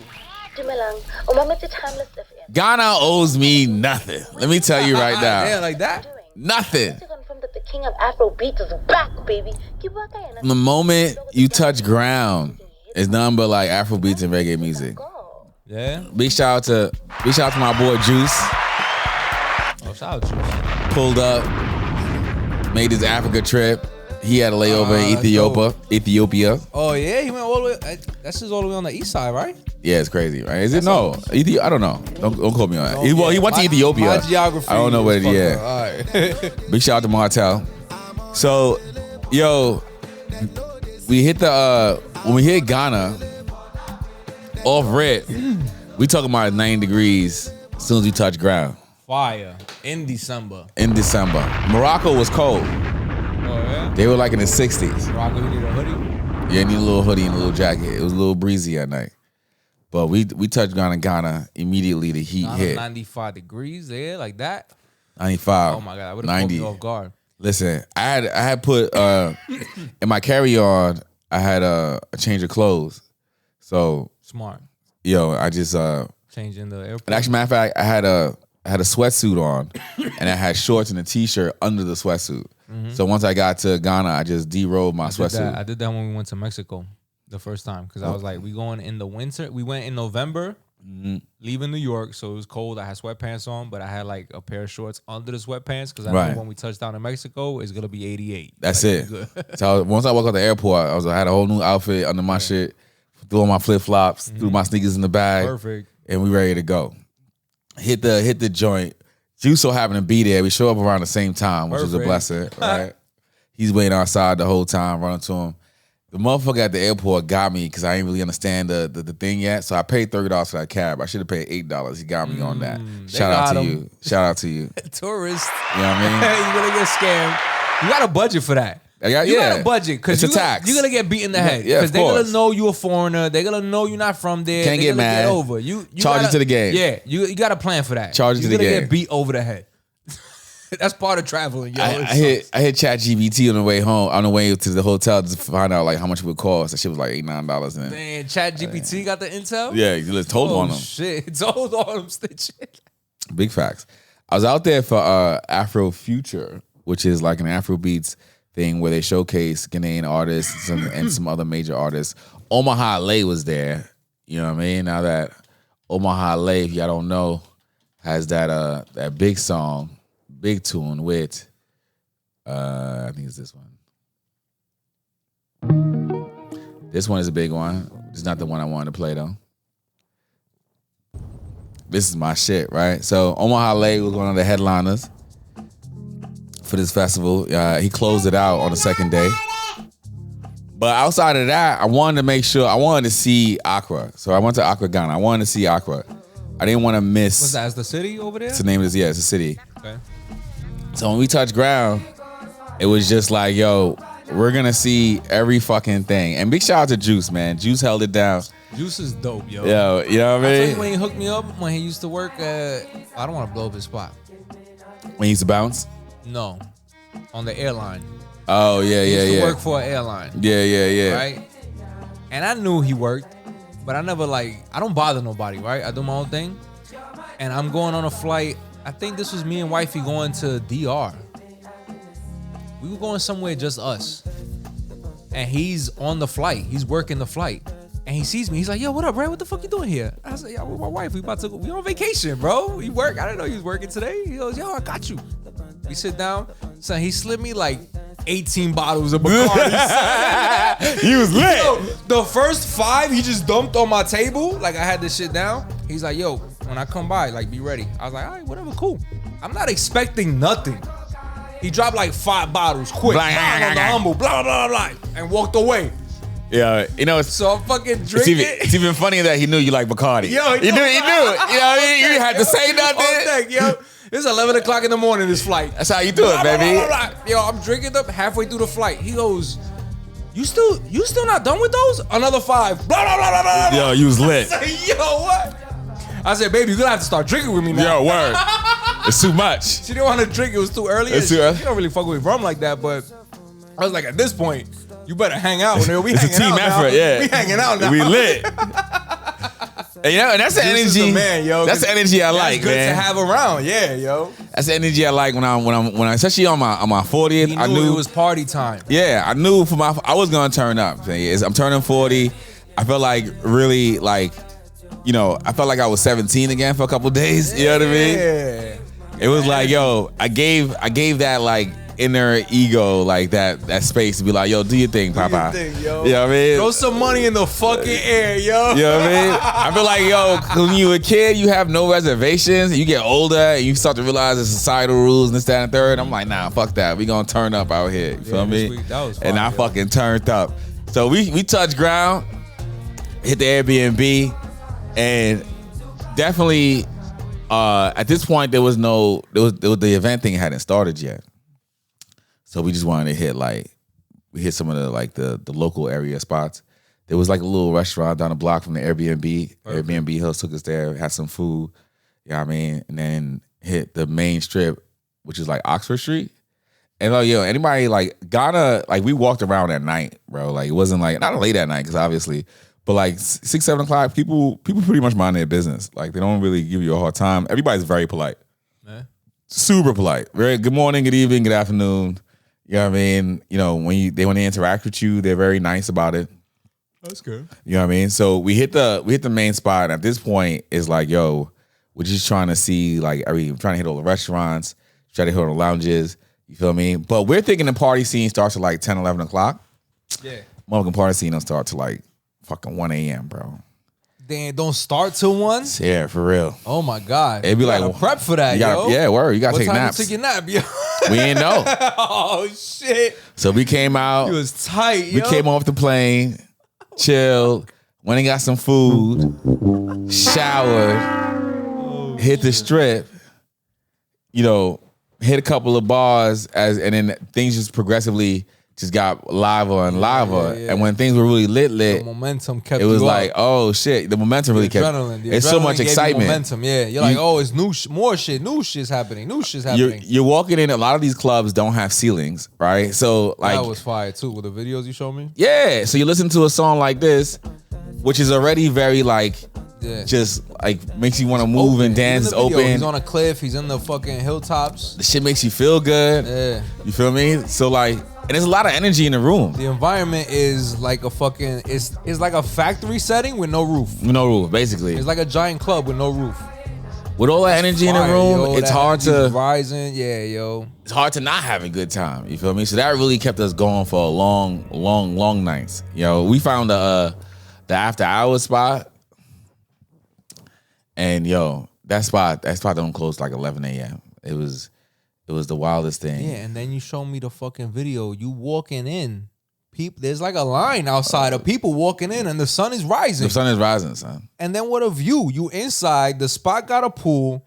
The sun is rising, and people around smoking hookah, and they playing Afro beats. Yo, having a good time. I'm like, what a fucking party, yo! Yo, and it just kept on going. What a town, yo! Kept on going. I met a lot of great people. This is what, Accra? Accra, yeah. Accra? I've met a lot of great people. You know, it's like throughout the weekend, just like bumping into folks and saying hello. And there's a lot of Americans out there too. Yeah. So we met some Americans. But It's a well-known city then? And I think so. Okay. They have a lot of marketing in the U.S. You know, Charlemagne was out there a few years ago trying to tell people, Charlemagne the guy was trying to tell people to come out to Accra and shit. Mm-hmm. But it was a really good time. It reminded me, or like a lot of the videos and shit, the pictures you showed me, it reminded me of like being in the Caribbean or some being shit. in Puerto Rico or DR. Yeah, definitely. Like being in my like when you showed me the video, you just driving down the road and I'm looking at the trees. Those are the same trees in Puerto Rico, the same style of buildings, the same style of decorations for the holiday. Right. I'm like, this shit look familiar. It looked yo. very like, familiar. I felt like I could be comfortable here. You felt like you was in the Caribbean. It had the like same like weather. Even the architecture. You know what I mean? The buildings and shit. Very, very, very familiar. You know what I mean? And then so the first night we hit multiple spots. Multiple spots. And then like, yo. That's good when they walking distance because you didn't rent the car or nothing out there. Nah, yeah, we was walking, taking the Uber, and the Uber was like $1 or $2. You know what I mean? Perfect. We just hit the Google Maps. That's a perfect. And was just like, oh, let's put like clubs, lounges, and just started hitting them. Boop, boop, boop. The ones like, if you hit, because they'd be like in pockets of areas. So you can take a cab to one spot and just walk to all the others, see what's going on. That's dope. So I mean, we wanted to see everything, right? And this is well before the venue even started. So we haven't even hit the venue yet. By the time we actually get to the Afrofuture shit, that shit is on the beach. And it was a really good time on the beach. You know what I mean? Like, what, they have like a concert on the beach? Yeah. They had they built out a stage, big ass speakers, selling, they got That's food. a fucking party. Food vendors, they got like little bar stations and shit. That's what they used to do in Orchard Beach. Orchard Beach? They would have salsa concerts every Sunday in Orchard Beach. Oh, that's fire. Yeah. What happened with that? It was a run. It was a run? It wasn't run? like one summer. It was a run. I remember I remember that was like the coolest thing me and my mom's did. She like dedicated those summers. She's like, we going to Orchard Beach. I said, all right, because I would run around crazy in Orchard Beach while she's in the one spot with her peoples, with the cooler, in the concert.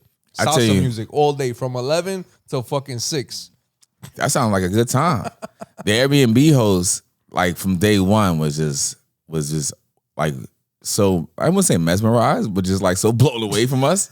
She saw y'all like celebrities and shit. Yeah, well, not like say with celebrities, but she was just really excited to be around. You know what I mean? Like, wow, look at these young Americans right? doing their thing. So she ended up hanging out with us a few times. Like she was popping up to the Airbnb every day. Like she's like, she's just trying to show y'all around. Yo, every morning, like we would wake up, like maybe like around 2-3 o'clock. She'd be at the door, and then like she, you know. Sometimes I usually would have the door open because it's cold here, so I'm not trying to be in the AC all day. So when she would come up the staircase, we in the Airbnb chilling. Sometimes I get my shirt on and shit. I'm just walking around talking shit, playing music, and she pop up at the door like, "Oh, hello guys." Oh, shit. You know what I mean? Like, "Oh shit, yo, what's up?" Woo, woo, woo. So we ended up actually catching a great vibe. We ran around with her the second night. She took us to a local spot. Where they did like jazz and had like a little local show and shit, which is also dope because that was like on the other side of town, which was live music. Live music, yeah. That's fire too. I love that shit. That's why I love Nashville too. A little further away from things. So after that, though, we were looking for another thing to do, and she didn't really party that much. But by the second day, we had already known a couple spots. So he was like, "Yo, let's go back over on this side. We had a spot We had this spot last night. Woo woo." So we take them, we shoot over to this spot, and we're hanging out. It's like a rooftop that has like a restaurant, and we're chilling there. At this point, we're drinking, we're hanging out, and they're like, yo, I guess for the locals, I don't know if they party like that or as hard, because like we're moving around in cabs. I mean, this shit costs money. You feel me? So maybe it might be a little outside what they normally do. Maybe they don't bounce around once they pick a spot. That's the spot for that's the spot for the night and they go home. So we left that spot and hit another spot. No, but that's the most fun, yo. Yo, that's the bouncing around. Shit, facts, nigga. With the shit like once it get a little dry, it's like when we when we was in Colombia bouncing around, that was like the most fun, yo. Going to bar to bar. That's even why Nashville, New Orleans. That's the most fun about those places. That's why I hit the guys group chat to be like, yo, we need to do Accra, because the guys group, when we do the group trips, it's usually like 20 of us, right? And deep. So you remember Colombia, I think we had 13. Yeah. So with the 13 people that we had in Colombia, bro, they thought it was a movie everywhere we went. You feel me? Because you figure you got... I thought it was football players. Yeah. You got at least 6-7 dudes buying bottles. So off rip, it's like bottle service out the wazoo. You did the math, yo, I know the drinks. You was like, yo, I know. Like, you wasn't trying to convince me. You were just giving me information. He was like, yo, I know the drinks are like $3. But the bottles are $25. How many drinks are you having with tip? If it's less than 25, do what you gotta do. I'm just letting you know the bottles are 25. I was already lit. You blew me up. You like, I was like, nah, I like having the drinks. Yeah, you good. You always trying to buy a bottle. I ain't trying to do that. I was like, okay. And then I sat there and I did the math in my head and I go, I'm getting a fucking bottle, yo. What the fuck am I talking about, yo? Yeah, I think by the time you finish doing the math, my bottle started coming out. Yeah, I was like, oh, this motherfucker for real. And then the other dudes from the group walked over and was just like, yo, how much was that bottle you just got, yo? I was like, $25. $25. I don't know. That nigga's over here buying drinks, man. I looked at the menu. I did the conversion. I was like, you know what? This is a lot more fiscally responsible. Yo, 18 bottles coming out. I think we bought bottles at every place we went to. I think we bought bottles, finished the bottle, and then moved on to the next place. The next one, Pretty much. The only reason why me and Juice didn't buy bottles that way is just because we don't drink that much, and it was just like, yeah, it would have been wasted. It'd have been wasted. Yeah, I don't drink that much. Yeah, we would have to split the bottle at this point. We would have to pick on a drink and be like, yo, we drinking whiskey, yo, let's stick with that shit. So that's why I hit the group chat, because if 20 of us was doing what me and Juice did, oh my God, it'd be a movie, son. It'd be like fucking Big Meech. Yo, facts. Facts. It'd be like fucking 2 vans pull out, boom, doosh. You know what I mean? Like 20, yo, what up? Ah. Yo, that shit, we might end up on the news, son. The news, you almost ended up on the news. Yo, word. It's a story for another day. Right? Yeah, we don't tell that story. Keep that. Pardon me. But yo, so we running around, man. We running around. We hit the spot. We finally hit the venue with the parties and shit. I met a couple people from New York, which was love. So it was nice to run into some folks. People from Brooklyn, city That's workers funny, and shit. yo. Big shout out to y'all. You know what I mean? Get the fuck away from me. People from the Bronx. Between the Brooklyn and the Bronx, you always gonna run into somebody, they bro. Always show up, yo. Always. You can never get away. I'll be saying that from the Bronx. You know what I mean? You from the Bronx? Get the fuck away from me, yo. I told this lady I met from the Bronx. She was like, yo, I'm from the Bronx. I'm like, hold on, let me check my wallet, make sure I still got it. I know how you Bronx niggas give it up. But Queens niggas is grimy, so we ain't much better. If you know, you know. Cause Queens don't go finesse you or some shit, you know what I mean? Hate on your shit. Hate on your shit while finessing you like, yo, corny ass, yo. I don't like that. So we ended up like, my boy was like, he was just wanting to talk to everybody. Sometimes I'm not the biggest chatty patty, you know what I mean? Especially if the music is going. Yeah, I'm not really trying to talk to everybody, but he ended up like trying to talk to everybody, just like having casual conversation. So I'm like, oh, all right, he ended up finding this group of people from like Chicago and shit, right? And so one of the friends looked just like Michelle Obama's son. Now, I'm not gonna say her real name because she's a lawyer. I don't want to get sued. But when I seen her, I'm like, no disrespect. First lady. You ever tell you look like Michelle Obama? First lady in the house. You all right? And she was from Chicago too. I'm like, you guys related? You could be like a niece or some shit. Yeah. You know what I mean? A niece or a third cousin. And she was like, people have said that. But I don't have no pictures of her. But she was like about 5'11". She looked like Michelle Obama, no joke. Like a brown skin. You look lighter than Michelle, but definitely. I fucks with Michelle, so that's like much love. So I'm sitting there. You want her autograph and shit? I did for a second. I was like, yo, are you an Obama? I had met the granddaughter of a Tuskegee Airman one time in the club. I was like, word? Your grandfather? What a stat to drop. There was a stat. I was impressed. How did that come out? It's one thing to look like Michelle Obama. It's another thing to be like, yeah, I'm a fucking... We was in the spot. I forgot. We was talking about some shit. Offspring of the... We talking about some shit. Tuskegee soldiers, yo. I think it was after I was in the Army or some shit. Maybe it was like something connected to that. And he brought up Army, got brought up in the conversation. Yeah, and then she was like, "Yo, my grandfather's a vet. Granddaddy. He was a Tuskegee Airman or some shit." I was wild. like, "What? That's love." You don't even know the history in your blood. Listen, she knew. She knew. That's without a doubt. Good. My grandfather, you know what I mean? She knew. All right, good. You know what I mean? So wow, that's a crazy stat. It is a crazy stat. So I'm like, yo, but all right. So we sat down, started to chop it up with them, and she was like, she said some wild shit, son. She's like, yo, Chicago has better food than New York. Where's the fucking plan, yo? Fuck out of here, yo. That's the worst take I heard all year. All year. That's gonna be the worst take I heard all year. Yo. What the fuck? Yo. Out of my face, yo. So I tap Juice. I'm like, yo, son, fuck out of here, yo. Listen to what she just said. I'm like, please, ma'am, can you repeat? Can you repeat this? And she's like, yo, Chicago has better food than New York. I'm like, yo, y'all ain't even known for that. You know what I mean? Like, nobody thinks about Chicago. Goes to Chicago for food. Period. You know what I mean? Like, the best I could give y'all that deep dish shit. And she said they don't really eat the deep dish like That's that. what I'm saying, because it's a bullshit ripoff of the good pizza in New York. Listen. They had to try to fucking fake pizza, like make their own spin on it. She said she was eat pizza with a fork and knife. Said she was a foodie. I was just like, yo. But yo, she put up a good argument for it though. You know what I mean? I was like, hey, that's your truth. Chicago ain't known for shit. That's your truth. I was like, yo, I like to name some spots in New York. And she started naming like spots in Manhattan and Midtown that had the fancy chefs and shit. So I'm like, all right, you haven't really eaten in New York. You watching TV, yo. You know what I mean? No, look, she's I think she, you know, some people, because she's it would be a tourist. I was about to say, yeah, how many times she been she only going to Manhattan to eat? I probably on business and shit like that. Yeah, so she's a why. lawyer. So you know what I mean? So I'm like, when you make it, that's that's what I'm saying. When you make that statement, like I want to hear you be. She like she'll have some people taking her to Brooklyn. She said, but I'm like, you gotta really like the really good food spots in New York be shit that nobody knows about, bro. Like I'll pull you to a hole in the wall. Like the after hours spot make a bomb ass curry chicken, nigga. Curry chicken with white rice. I could get you to the best taco truck in Brooklyn. In Brooklyn? Yeah. On Metropolitan and Bedford.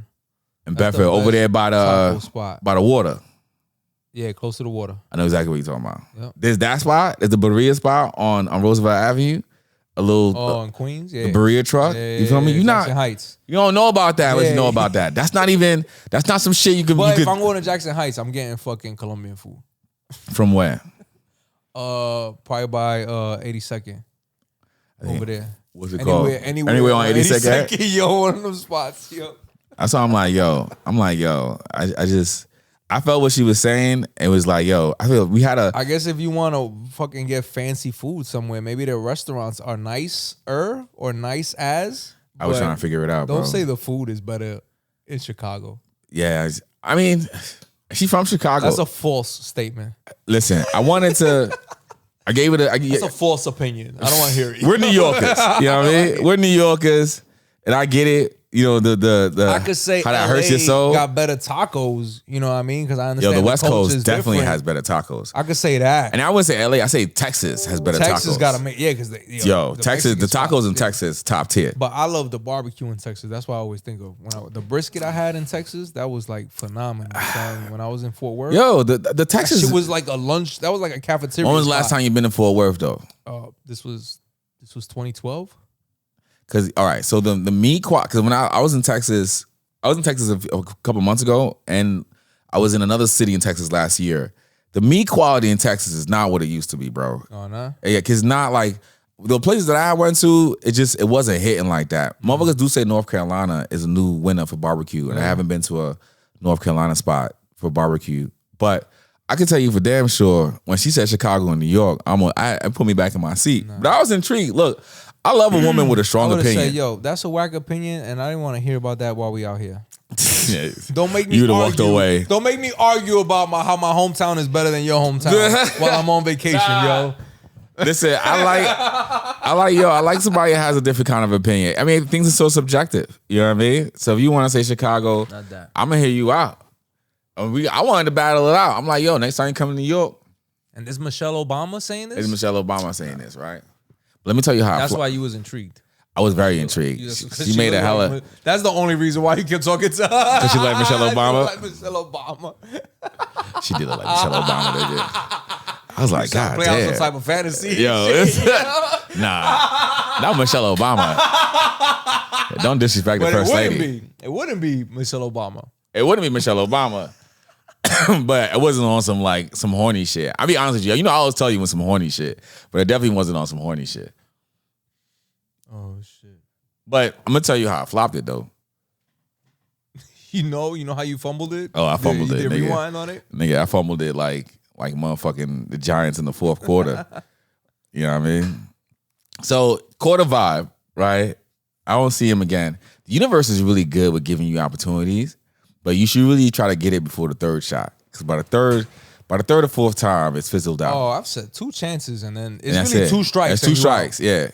So I had 3 is baseball. Life is 2 strikes. 2 strikes. I had the first one, good intro, right? Boom. So I'm like, initially, like I said, I wasn't being a chatty patty, but you know, I like women with strong opinions, right? So it was like, yo, she really left an impression on me, even though I thought she was bugging out. But it was like, yo, you know what? All right, yo. So we had hit this other spot. We had a food truck. I'm gonna tell you, the food truck was amazing, bro. But I feel like it gave me the runs. You know what I mean? But this is my mistake though. We hit this food truck. We had Googled it, and the Google reviews on it were amazing, right?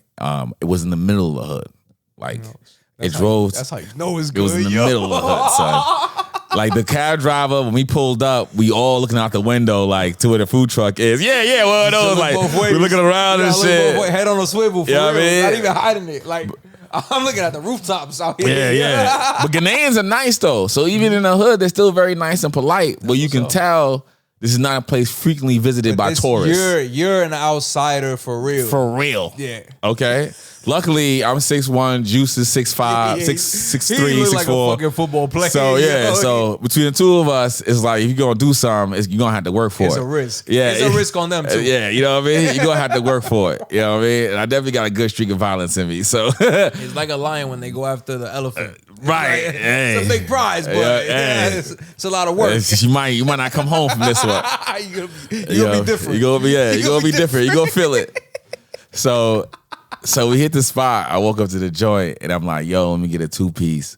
And they do like spaghetti out there as a side. And it's like Haitian spaghetti too. It's like a fried Haitian spaghetti. They put like little hot dogs in it and shit. They chop up the hot dogs. But they use like a lo mein type spaghetti, like the stringy ones. Noodle type. Yeah, noodle type. Yeah, they do noodle type, right? Excellent, bro. With seasoning, peppers and all that. Excellent. Spicy the food, right? Spicy, very spicy. But the spice also helps you stay regular. You feel me? So the spice was. What do you mean? Like it was so spicy that when you ate shit, the shit moved through you. Nigga, like it would make you shit. Like shit, like the spicy food was just like moving everything out my stomach. Like it was. But here's why I tell you I fucked up. Because we got there, they were closing. First and foremost, they didn't really have much refrigeration. They pulled the chicken out of a tub, right? Oh my god! And it was like the last few pieces. Yeah. I took a bite of the first one. Oh no! It was excellent. Oh, I thought you was gonna get sick off of this shit. No, it was excellent. All right, good. I ended up buying like 3-4 more. You know what I mean? Me and Juice fucked like 8 pieces of chicken up. For real. It was fire, son. It was the first thing that we ate with the noodles too. Oh man. Son, it was fire. You know what I mean? But it was end of day shit. So it was probably sitting out there for a little bit. Yeah. You know, and that's a gig on us. You know, maybe the locals can handle it, but it definitely wasn't for our stomachs. You feel me? But even with all that being said, it was still fire. No, yeah. You know what I mean? I would go back just early in the day. You know what I mean? Get it while it's like just freshly made. Yeah, fuck yeah. And then they wanted to give me a full platter of spaghetti because, like I said, it was end of the day type shit. Trying to get rid of shit. So I ended up just like I bought a little bit for us and just gave the rest of the neighborhood. Like, yo, just give it to everybody else. Because the Wolves was at the door. So I'm just like, yo, you see those guys right there? Hook them up. Yeah, hook them up. Tell them it's on me. Give them a soda too. We got 'em. You feel me? We got 'em. Let's get up out of here. Tap Juice on the shoulder like, yo, we good. Let's get out. You know what I mean? Can walk out like, all right, yo. Perfect for this trip, yo. Yeah, facts. Facts. Yo, you got somebody 6'5"? Yo. They triple guessing, yo. Listen. They're like, yo, what? Well, yo, we good. Yo, all right, let's bust this move. You know what I mean? And then he's cool with whatever. He's like, all right, let's go. Let's roll, yeah. So we fucked that chicken up, son. That's perfect. So when I see Michelle Obama the next day, I'm like, yo, because she just said she was a foodie. So I'm like, yo, I thought about you, right? She's like, oh, word? I'm like, yeah. I was looking for you. Y'all just happen to run into each other again? Yeah, I tell you, the universe gives you 2 chances. all All right, tracking. This is chance number 2 I here, fell off. right? Right. It gave me 4, but you need to get it by 2. 2, yeah. It's 2, over. you need to lock it in. I feel like in that moment, I should have been like, yo, let me take you to the spot. Because I saw it during the day, right? Oh, early. Early in the day. And I was like, yo, I thought about you, boom, boom. I told him about the food spot, right? You a foodie. Yeah. You a foodie. I'll Let me take know. you to the spot. Let me know what you think, right? Because I wanted to see, because she was talking shit about New York's food.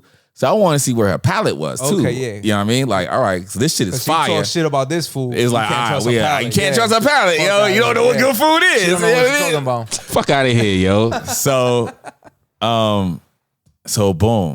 I don't see him. We don't see him. And this is on passing by. We just happen to be hitting some of the same spots. You know what I mean? Because Accra is big, but it's not that big. And and me and Juice are everywhere. If people on vacation running around, you might You gonna run into somebody. him, right? So boom, I see him again that night. Now they had a dude with them in their group. He was the nicest dude in the world, real cool guy. And this nigga right here, another like 6'5" type dude, right? And I'm like, yo, cool as hell. But you ever like walk into a situation from a man? Well, it's been a long time since you've been in the game, right? But like every once in a while, you run into a room and there's multiple killers in the room. You know what I mean? And y'all look at each other and you're just like, oh, all right, I see what you're doing over there. Like niggas look you up and down. Niggas size you up. I don't know if he was. I'm just saying in general, especially when there's multiple people who can really do it in a room. Some dudes walk into a room and they think they can do it, and there's some people in the room who can really do it. Like, yo, don't leave her alone by herself. Like, I will scoop it. All right, relax, right? And I think Juice is when I really seen it. So when we seen him again for the 3rd time, this time I'm in the strip club, and I'm lit. You know what I mean? We having a good time. You feel me? We had bought a bottle in the strip club at this time. Perfect. Right? And Juice had they had came through. And then, mind you, in my mind, here's the other thing too. I feel like as I get older, in my 20s, I feel like I would have been, not even my 20s, even in my 30s, even. I feel like I would have been more on it, but I was on like some like vacation mode type shit. And I was really trying to like go for like the locals. You know what I mean? So that was like, oh, I'm trying to like find me a Ghanaian. You like, I didn't come all the way to Africa to bag some bitch from Chicago. I'm not gonna call her a bitch, right? We're not doing that. Congratulations, you know what I mean? you finally get to meet me. You be killing me. But anyway, so I'm like, yo, you the worst, nigga. So like, I see them again, and then Juice had peep game, and he was like, yo, I think old boy already bagged it. You know what I mean? Oh, he stepped on it? Yo, stepped on it like a real nigga should. You know what I mean? He saw you getting too many chances. Yeah, he said, fuck that motherfucker. Fuck out of here, yo. He had his shot. I'm taking mine. Yo, facts. That's it. He wasn't sleeping on it. And then he wasn't. And then charge it to the game. And this is what makes him even better. This is why, for me, he like solidified as one of the realest. Every time he seen me, he shook my hand and laughed at me. Oh shit! Oh, I got you, player. Yo, I saw what you was doing. I see exactly what you was doing when I came in and scooped it, nigga. Good luck, son. Good luck. You got plenty of other options out here. It's Ghana, baby. Yo, Juice. No, I got this one. Juice peeped the whole thing, son. Funny, yo. And yo, it was just like, yo. Oh man. I mean, yo.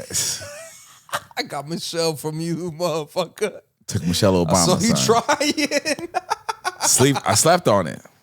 Oh man. By the time it all came to me, I was just like, this nigga came in with the swoop. Funny. It was gone. I haven't gone through that shit in so long. It's been a minute, That was, right? Like, nostalgic to that story. I was sick. You know what I mean? Juice making fun of me the whole time. Yo, facts. Oh shit. Facts. She left a hell of an impression That's on me funny. though. Shout out to her, man. That shit had me sick. Yeah, 2 chances. 2 chances, oh yo. You got 2 shots, players. 2 strikes. You know what I mean? I see him by the time I saw her 3rd and 4th time, that was gone. She was over it. Yeah, she was over it. She was like, he playing games. Whatever spark was there was. Her mind was already made up. It's a couple of times. Well, I think I definitely flopped this, son. Definitely. She definitely made an impression on you. Yeah, she did. You gonna go to Chicago looking for her? Nah, not either. You gotta leave that charge that one to the game. You know what I mean? You know what I mean? For my man's is like, I'm like, nah. Cause shit like that happens. But you know what I like about shit like that though? It just, for me, it always reminds me. Those moments are fun. It's fun. It's a fun moment. Like you can still, cause you know, you don't get excited about people often, at least I don't. Mm-hmm. You know what I mean? So when you do get excited about somebody, it's like, oh shit. Even like you said, that quick spark, that's funny. It was great. You have that little, like for 2 seconds, we had that quick, like back and forth. Yeah. And it was like, oh, okay, this is fly. It was fun. But the nigga, that's a real one. Shout out to him, yo. Give him a round of applause. I see you playing. Yo, cause I've been him many a times. Yo, many a times I walked through a spot and scooped it from a nigga like, yo, stop sleeping on this, son. Let's go. We out. That's me. You feel me? But yo, he got me, son. And the fact that he gave me dap every time and laughed at me, I was like, you was a diabolical ass nigga, boy. I had to give it up to him. You know what I mean? Like, yo. So time yo, for the whole son. On New Year's, because he was part of the friend group. He was, from what I heard, he had came with a homegirl that But they he had. was familiar with her already. No, it wasn't like he. I think he was from there. Or? No. He's from the U.S. too. Okay, I think it was on some same shit. Like type of all right, yeah, just foreigners running into each other in a different country. Yeah. Oh, that's funny. That makes it funnier. Yeah, I thought this whole time he was familiar with her. I thought and that he was like, I'm fuck this. I've been working on this shit for months. I thought that initially I'm not too. letting this dude get her groove back. We coming, we in the spot, we in the strip club. The nigga, I thought he was cock blocking because he knew what was up, yo. I don't even see it as a cock block because it's like it wasn't nothing. No, if he was familiar and he was part of the friend group and they knew each other, that's a cock block. Nah, well. What if he's trying to get it too? How is it a cock block? So I'm not trying. If I'm trying to get something, I'm not trying to help the next nigga. Because you was in pursuit. But if he was also in pursuit, how is it a cock block? Like if you part of the friend group and you trying to holler at shorty and somebody else is, because he saw what you was doing and said, I gotta stop this before it ruins my opportunity. There you go, touchdown. Yo. That was it, right? Wepa. Yo, shout out to him though, son. You know, and then this is the way he handled it too, like a real gentleman. Like you gonna shake a nigga hand and yo, I saw him up until the last day, bro. Real recognized, real recognized, real everywhere. The yeah, facts. I couldn't even be mad. I had to avoid him though, because I'm still a real nigga. So you ain't never gonna see me again. Yo, yeah, I had to avoid him. You know what I mean? Fuck out of here, yo. I was drinking too. I'm like, let me just stay on this side of the room here. You know what I mean? I don't want to sound like a hater. You know I'm from Queens. Oh shit. But yo, he held it down though. So I was like, damn. I think I seen Michelle Obama one more time. Oh man. And I was just like, nah. Everything was gone. I was like, damn. She moved on. My first thought was it's gonna be a great podcast story, nigga. As soon as I get back, yo, that's a real one. Obama, that's funny. Came in and swooped it, son. Bagged. Juice called at the strip. Yo, it's funny about this dude. Mm-hmm. We in the strip club. I'm sitting down, right? So they had came in, and yo, I said, "What's up?" Woo-woo. I sit down with the bottle. The nigga comes sit right next to me in my chair. I didn't really recognize who he was, so I'm looking at him like, "Who is this man? Why are you so close? Why are you so close to me? Like, what's going on?" I didn't realize it was him with the thing. But what makes it even better is like, oh, this nigga. Thinking about it, because I thought they were like initially when I realized, oh, you're the dude from earlier that was with the group. I didn't realize he was kind of like on the same. We were parallels in a way. Like he wasn't like he was with them, and you know what I mean. He just so happened to fall into them, which makes it even better. Because now you over here sitting here kicking with the eye. She's loving it. Yo, she's having the time of her life. I don't think she noticed. Courting her at the same time. I don't think she really noticed. She knew. She knew. I don't know. She didn't notice what? You? Well, because the court it really wasn't that hard. It was like more so. But once you didn't make the next step and he did, it was gay. Yeah, you're right. That was it. It was all about the timing. If you would have made that move, yo, I got a spot you need to check out. Yeah. Let me show you. That'd have been a scoop. You would have been dapping him up. The second chance. The universe gave you that first time. Two chances. 2 chances. Yeah. I learned that the hard way. But my man said when he was like, yo, when she said she was a lawyer, you should exchange contacts. That was a moment on business to business. You know what I mean? Let me pick your brain. I was something. like, yeah. I was like, damn. Yeah, anytime you got a question, yo, let me ask you something. You know what I mean? Perfect. I was like, damn. Perfect resource. So that was my universe first chance. It was like, all right, stupid. Here you go. All right, let's try this one more time, stupid. She talking about food. You know what I mean? Yeah. From Chicago. Gave me the restaurant. It was like, there you go, stupid. She said she like noodles. You just had fire noodles. Whoa, nigga. You dummy. Yo, shout out to that, though. Because you're not paying attention. I think we can wrap this up. Where we at? 153. Yeah, shout out to that though. But Ghana was a great time. We finally hit the it was a 2-day, 28th to 29th, they had a beach party. We hit Osu Castle, which is like where the enslaved people was the last step before they left to go. Oh shit, you went there? Yeah. I seen that on like TikTok and shit, yo. Yeah, so I'm gonna show you. So they have this place, this point they call the point of no return, right? And basically that was the space where that was like the last step you took in before Africa. you got on the ship. Yeah. Oh my God. And what I loved about Ghana is like Ghana's been very good to like Black Americans and wanting them to come back and and reconnect with their roots. Yeah, explore your history. You know what I mean? So we when they did it, we made it a thing. They make it a thing where you walk out of it and then you walk back into it. So I'm gonna show you.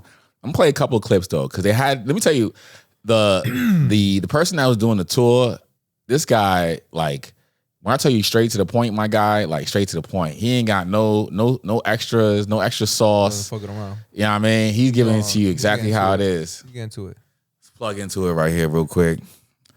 But it's such like, in the US, they might, I feel like in these kind of things, they try to give you all the emotion. Yeah, nah, he's giving it to you straight cheese, baby. Like, yo, this is what happened. Stories that the slave was best friends with the slave master. Word. They went out for cookies together and shit.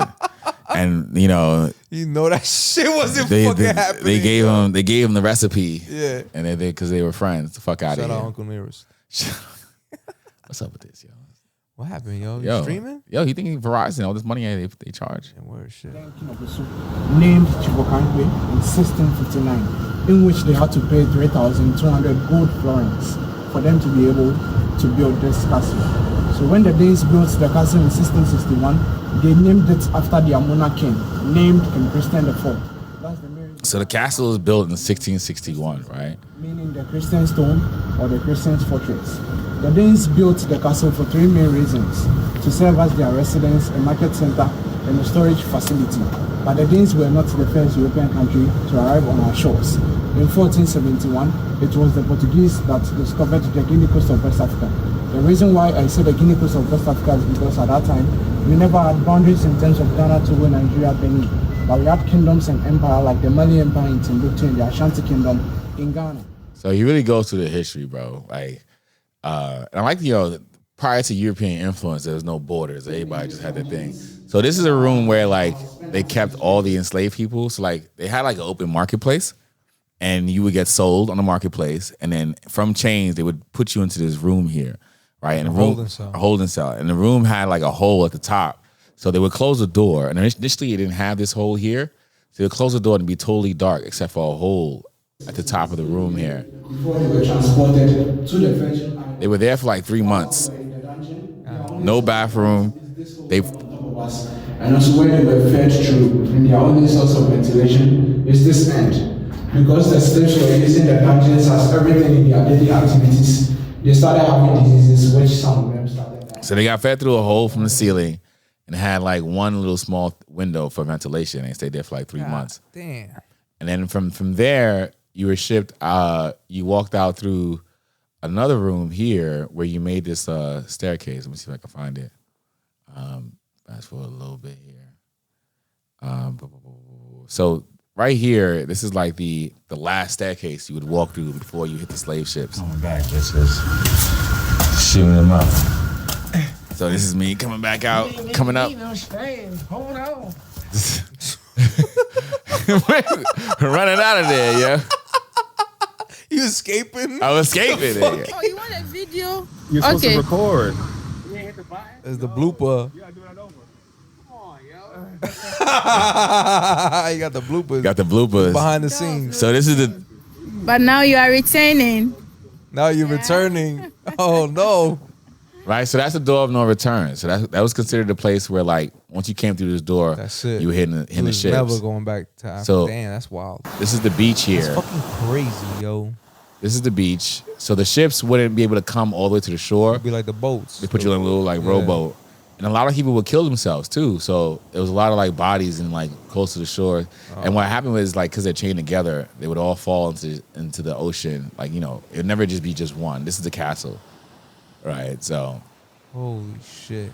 And this was a smaller, this is started by the Portuguese, but the Danes, but the British had a even bigger one at Cape Coast. We didn't make it to that one. But that was pretty cool. They had a memorial for the first president, Dr. Let me see if I can find, I don't want to mess his name up, but Kwame. Wow. Dr. Kwame Nkrumah, I think his name was. So he's the first president of Ghana. And you know, they memorialized him with a tomb and statues. His wife is also buried there. And they actually have like the casket. Like you can actually see the casket. This is at the I think this is the National Museum or something like that. Kwame Nkrumah. Right. The Airbnb lady, yo, she was on it, yo. She was hanging out with y'all. She was hanging out, son. She was lit. With the tour with y'all. Took the tour with us, like, yo. Boat on your phone again. They seem to come quicker. This is we hit a couple of museum sites, just trying to see some of like more of the culture. This is Kwame Nkrumah. A lot of great history in Ghana, man. Like they only got independence in the 70s, so. From a country's perspective, they're still brand new. And you was there for 7 days, right? There for 7 days, yeah. You going back again? You making another trip? Yo, I hit the guys group trip. Yeah. I'm like, yo, listen, we gotta do it. We gotta do it. You know what I mean? Because it's like, I feel like it has all the things. I think they were burning fire. It looked like Puerto Rico and DR. It looks that's the crazy shit. And then everybody just hanging out outside. Yeah, I'm like, oh, that's fucking dope. Yo. This is on New Year's Eve. That's on the beach, right? Yo, so I see this. Like I see the smoke in the background. I don't know what it is, but the military in me kicked in, so I had to go do some recon because you know.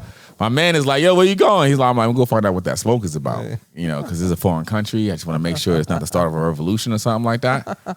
I don't want to be caught in the middle of that. You know what I mean? Fuck up out of here. Right? So I walk over and I ask somebody, I'm like, yo, what's this bonfire about? They're like, oh, we just burn fire and watch it. I'm just like, oh, okay. Cool. I think you might hear it on video. But it was a nice view. You just took a picture? Yeah. It was a nice view. New Year's Eve, they had a great New Year's Eve party. A big shout out to Afro Future. It was the party. The time periods on them was kind of wonky. They said they started at 8. Didn't really start at 8. The shit would start like 11. You know what I mean? But I knew better. I'm not going at 8. I know black people. You know when they say 8 o'clock, it don't really mean 8. They mean 8 and some change. You feel me? Africa too, everywhere, right? That's everywhere. Worldwide. Yo, listen. Africa, you get it to source. You know what I mean? That's the truth right there. So this New Year's Eve party, it was a great time. Hey, I tell you, Ghana owes me nothing. They some shooters? Nah, they playing that. I'm bugging out, yo. Yo, listen, that's fire, yo. Ghana owes me nothing, bro. Between the people that I met, you know, people from the U.S., people from Africa that I met. You know, the neighborhood treated me well. I was pretty much drunk the whole time. The food, right? The food was excellent. I slowed down after my birthday though. Like in my birthday, I wasn't that lit, and maybe it's like the New Year's Eve got a little lit. But you know, coming back home to the States, I didn't want to be like fucked up every day and shit. Get all the way back to the plane. So I slowed down a lot. But Yo, bro, if you guys are thinking about going to Ghana, I definitely recommend it. I went during the Christmas and holidays, so I went during December 25th to like early January, which is, they say is dry season, is also a great time. You can juxtapose it with Afrofuture, which is also going to be there. How long is that flight? Oh, the flight, I had a layover. Yeah. So the first leg of my flight was about 5.5, 6 hours. And then the second leg of my flight was about like 4.5, 5 hours. I think the direct flight is like 10, 11. I was going to say direct might be like 10. 10, 11, yeah. So that's a long time on a plane. Oh, yeah. But, and the direct flight's a brat too. It's that much of a difference? Yo, like over 2 G's. Oh, shit. You know what I mean? So, but I'm looking at it. I'm going to look at the flights. They haven't put out the flights for December yet. I'm going to start looking at it. I told my group chat, I did the recon. Yeah. Put together a little PowerPoint for them. Like, yo, this is where you guys should go. This is where we should stay. And that's all we got, man. Why you were by the beach like that? The whole, it's a beach town. Walking distance to the beach, that's dope, yo. It's a beach town, you know what I mean? So like everywhere you go. I would touch the ocean. That's the Atlantic Ocean on the other side. Mm-hmm. I did touch the ocean. I would have gotten in that water though. Oh yeah. I would have gotten in that water to say I've been in that water. Because I've been in like 3 bodies of water. I put my foot in it. I've been in the Atlantic, the Caribbean, and the Pacific. So we hit all this right here. And the Gulf. The Gulf of Mexico? Does that count? That counts. I've been in there. We hit all this. All this right here. Wait, zoom out? Oh, that's Accra? That's Accra, yeah. Wait, zoom out more. I want to see where in Africa this is at. It's like more on the west side, right? Yeah. Like right here. See, where's Ethiopia at? On the east side. Damn, he flew all the way to the fucking east side, yo. Oh, yeah. He overshot Ghana. That's what I'm saying. That's a hell of a layover. That's a hell of a layover. Holy shit. He like being on planes, yo. That's what it is. He worked on them shits for so long. I don't think he really had much of a choice. Well, they say Ghana, if I say... so Accra's right on the water. I like that. A city right on the water that's popping. Now, people say that Lome is fire, and they say Lagos is lit. Oh, Lagos, I heard. Yeah, they said Lagos, Nigeria. Lagos shit, right? They say, but you like Accra. Lagos, Nigeria is like the New York City of that region. Yeah? You know, mad people in a very small space. You know what I mean? Not small, but mad people in that space. Let me see what the population of Lagos is real quick. Yeah, way more urban. It's not like a campo. Lagos has 21 million people. Oh, shit. That's more than New York. Yeah. God damn. Wow. The metropolitan area alone has 15 million people. Oh, that's double. That's double New York. Damn, look how you get the fuck out of here. They need congestion pricing, yo. Yeah, right. Look at me trying to gentrify this shit already, yo. Yeah. I'll tell you what they need. Lagos, Nigeria. So I definitely want to see Lagos. Man, that looks crazy. They also party damn near 24/7. Want to check that out, see what that's like. That's tough.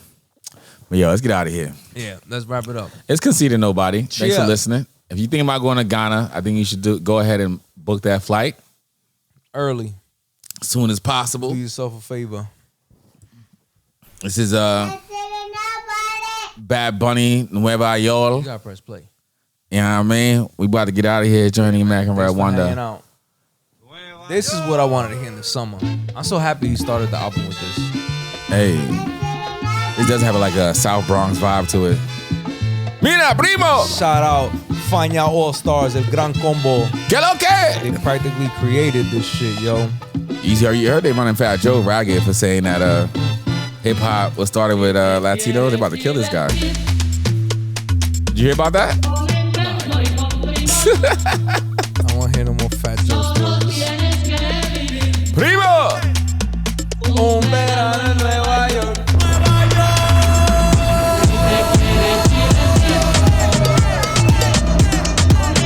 Big shout out to Bad Bunny. This is summertime music, son. Big shout out to the Nobody Gang. It's Conceitednobodi. How am I not going to go to Puerto Rico with this shit now? Listen. It's early in the year, too.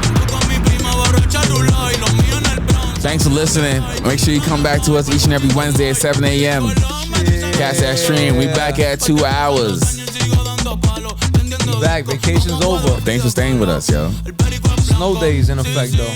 I like all of our early fans, yo. You guys are the best. You guys hold it down. Yeah. Subscribe, share. Make us keep doing it. Make sure you book that flight. Shout out to everybody from Ghana. I want to see Africa. I want to see Cuba. For my dad, I want to see Cuba. I want to see Cuba too. I heard Cuba's a little lack on the services and stuff. Let's go to Cuba. You have to wait till them borders open up. That's why I can't go with you.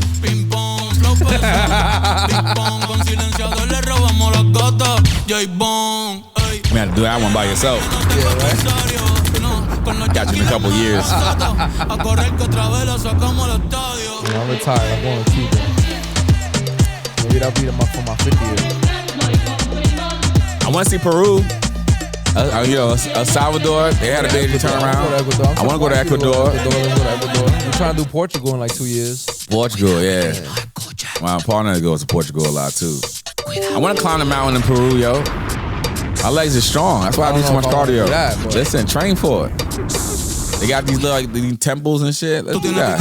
Big shout out to Bad Bunny. It's Conceitednobodi. Yo, this is boy Rick Bell, and when I want to hear some real shit, I listen to Conceitednobodi. They keep it 100. Be right. Good night. Couple of nobodies. Stay tight. Catch flight. You should fucking listen to.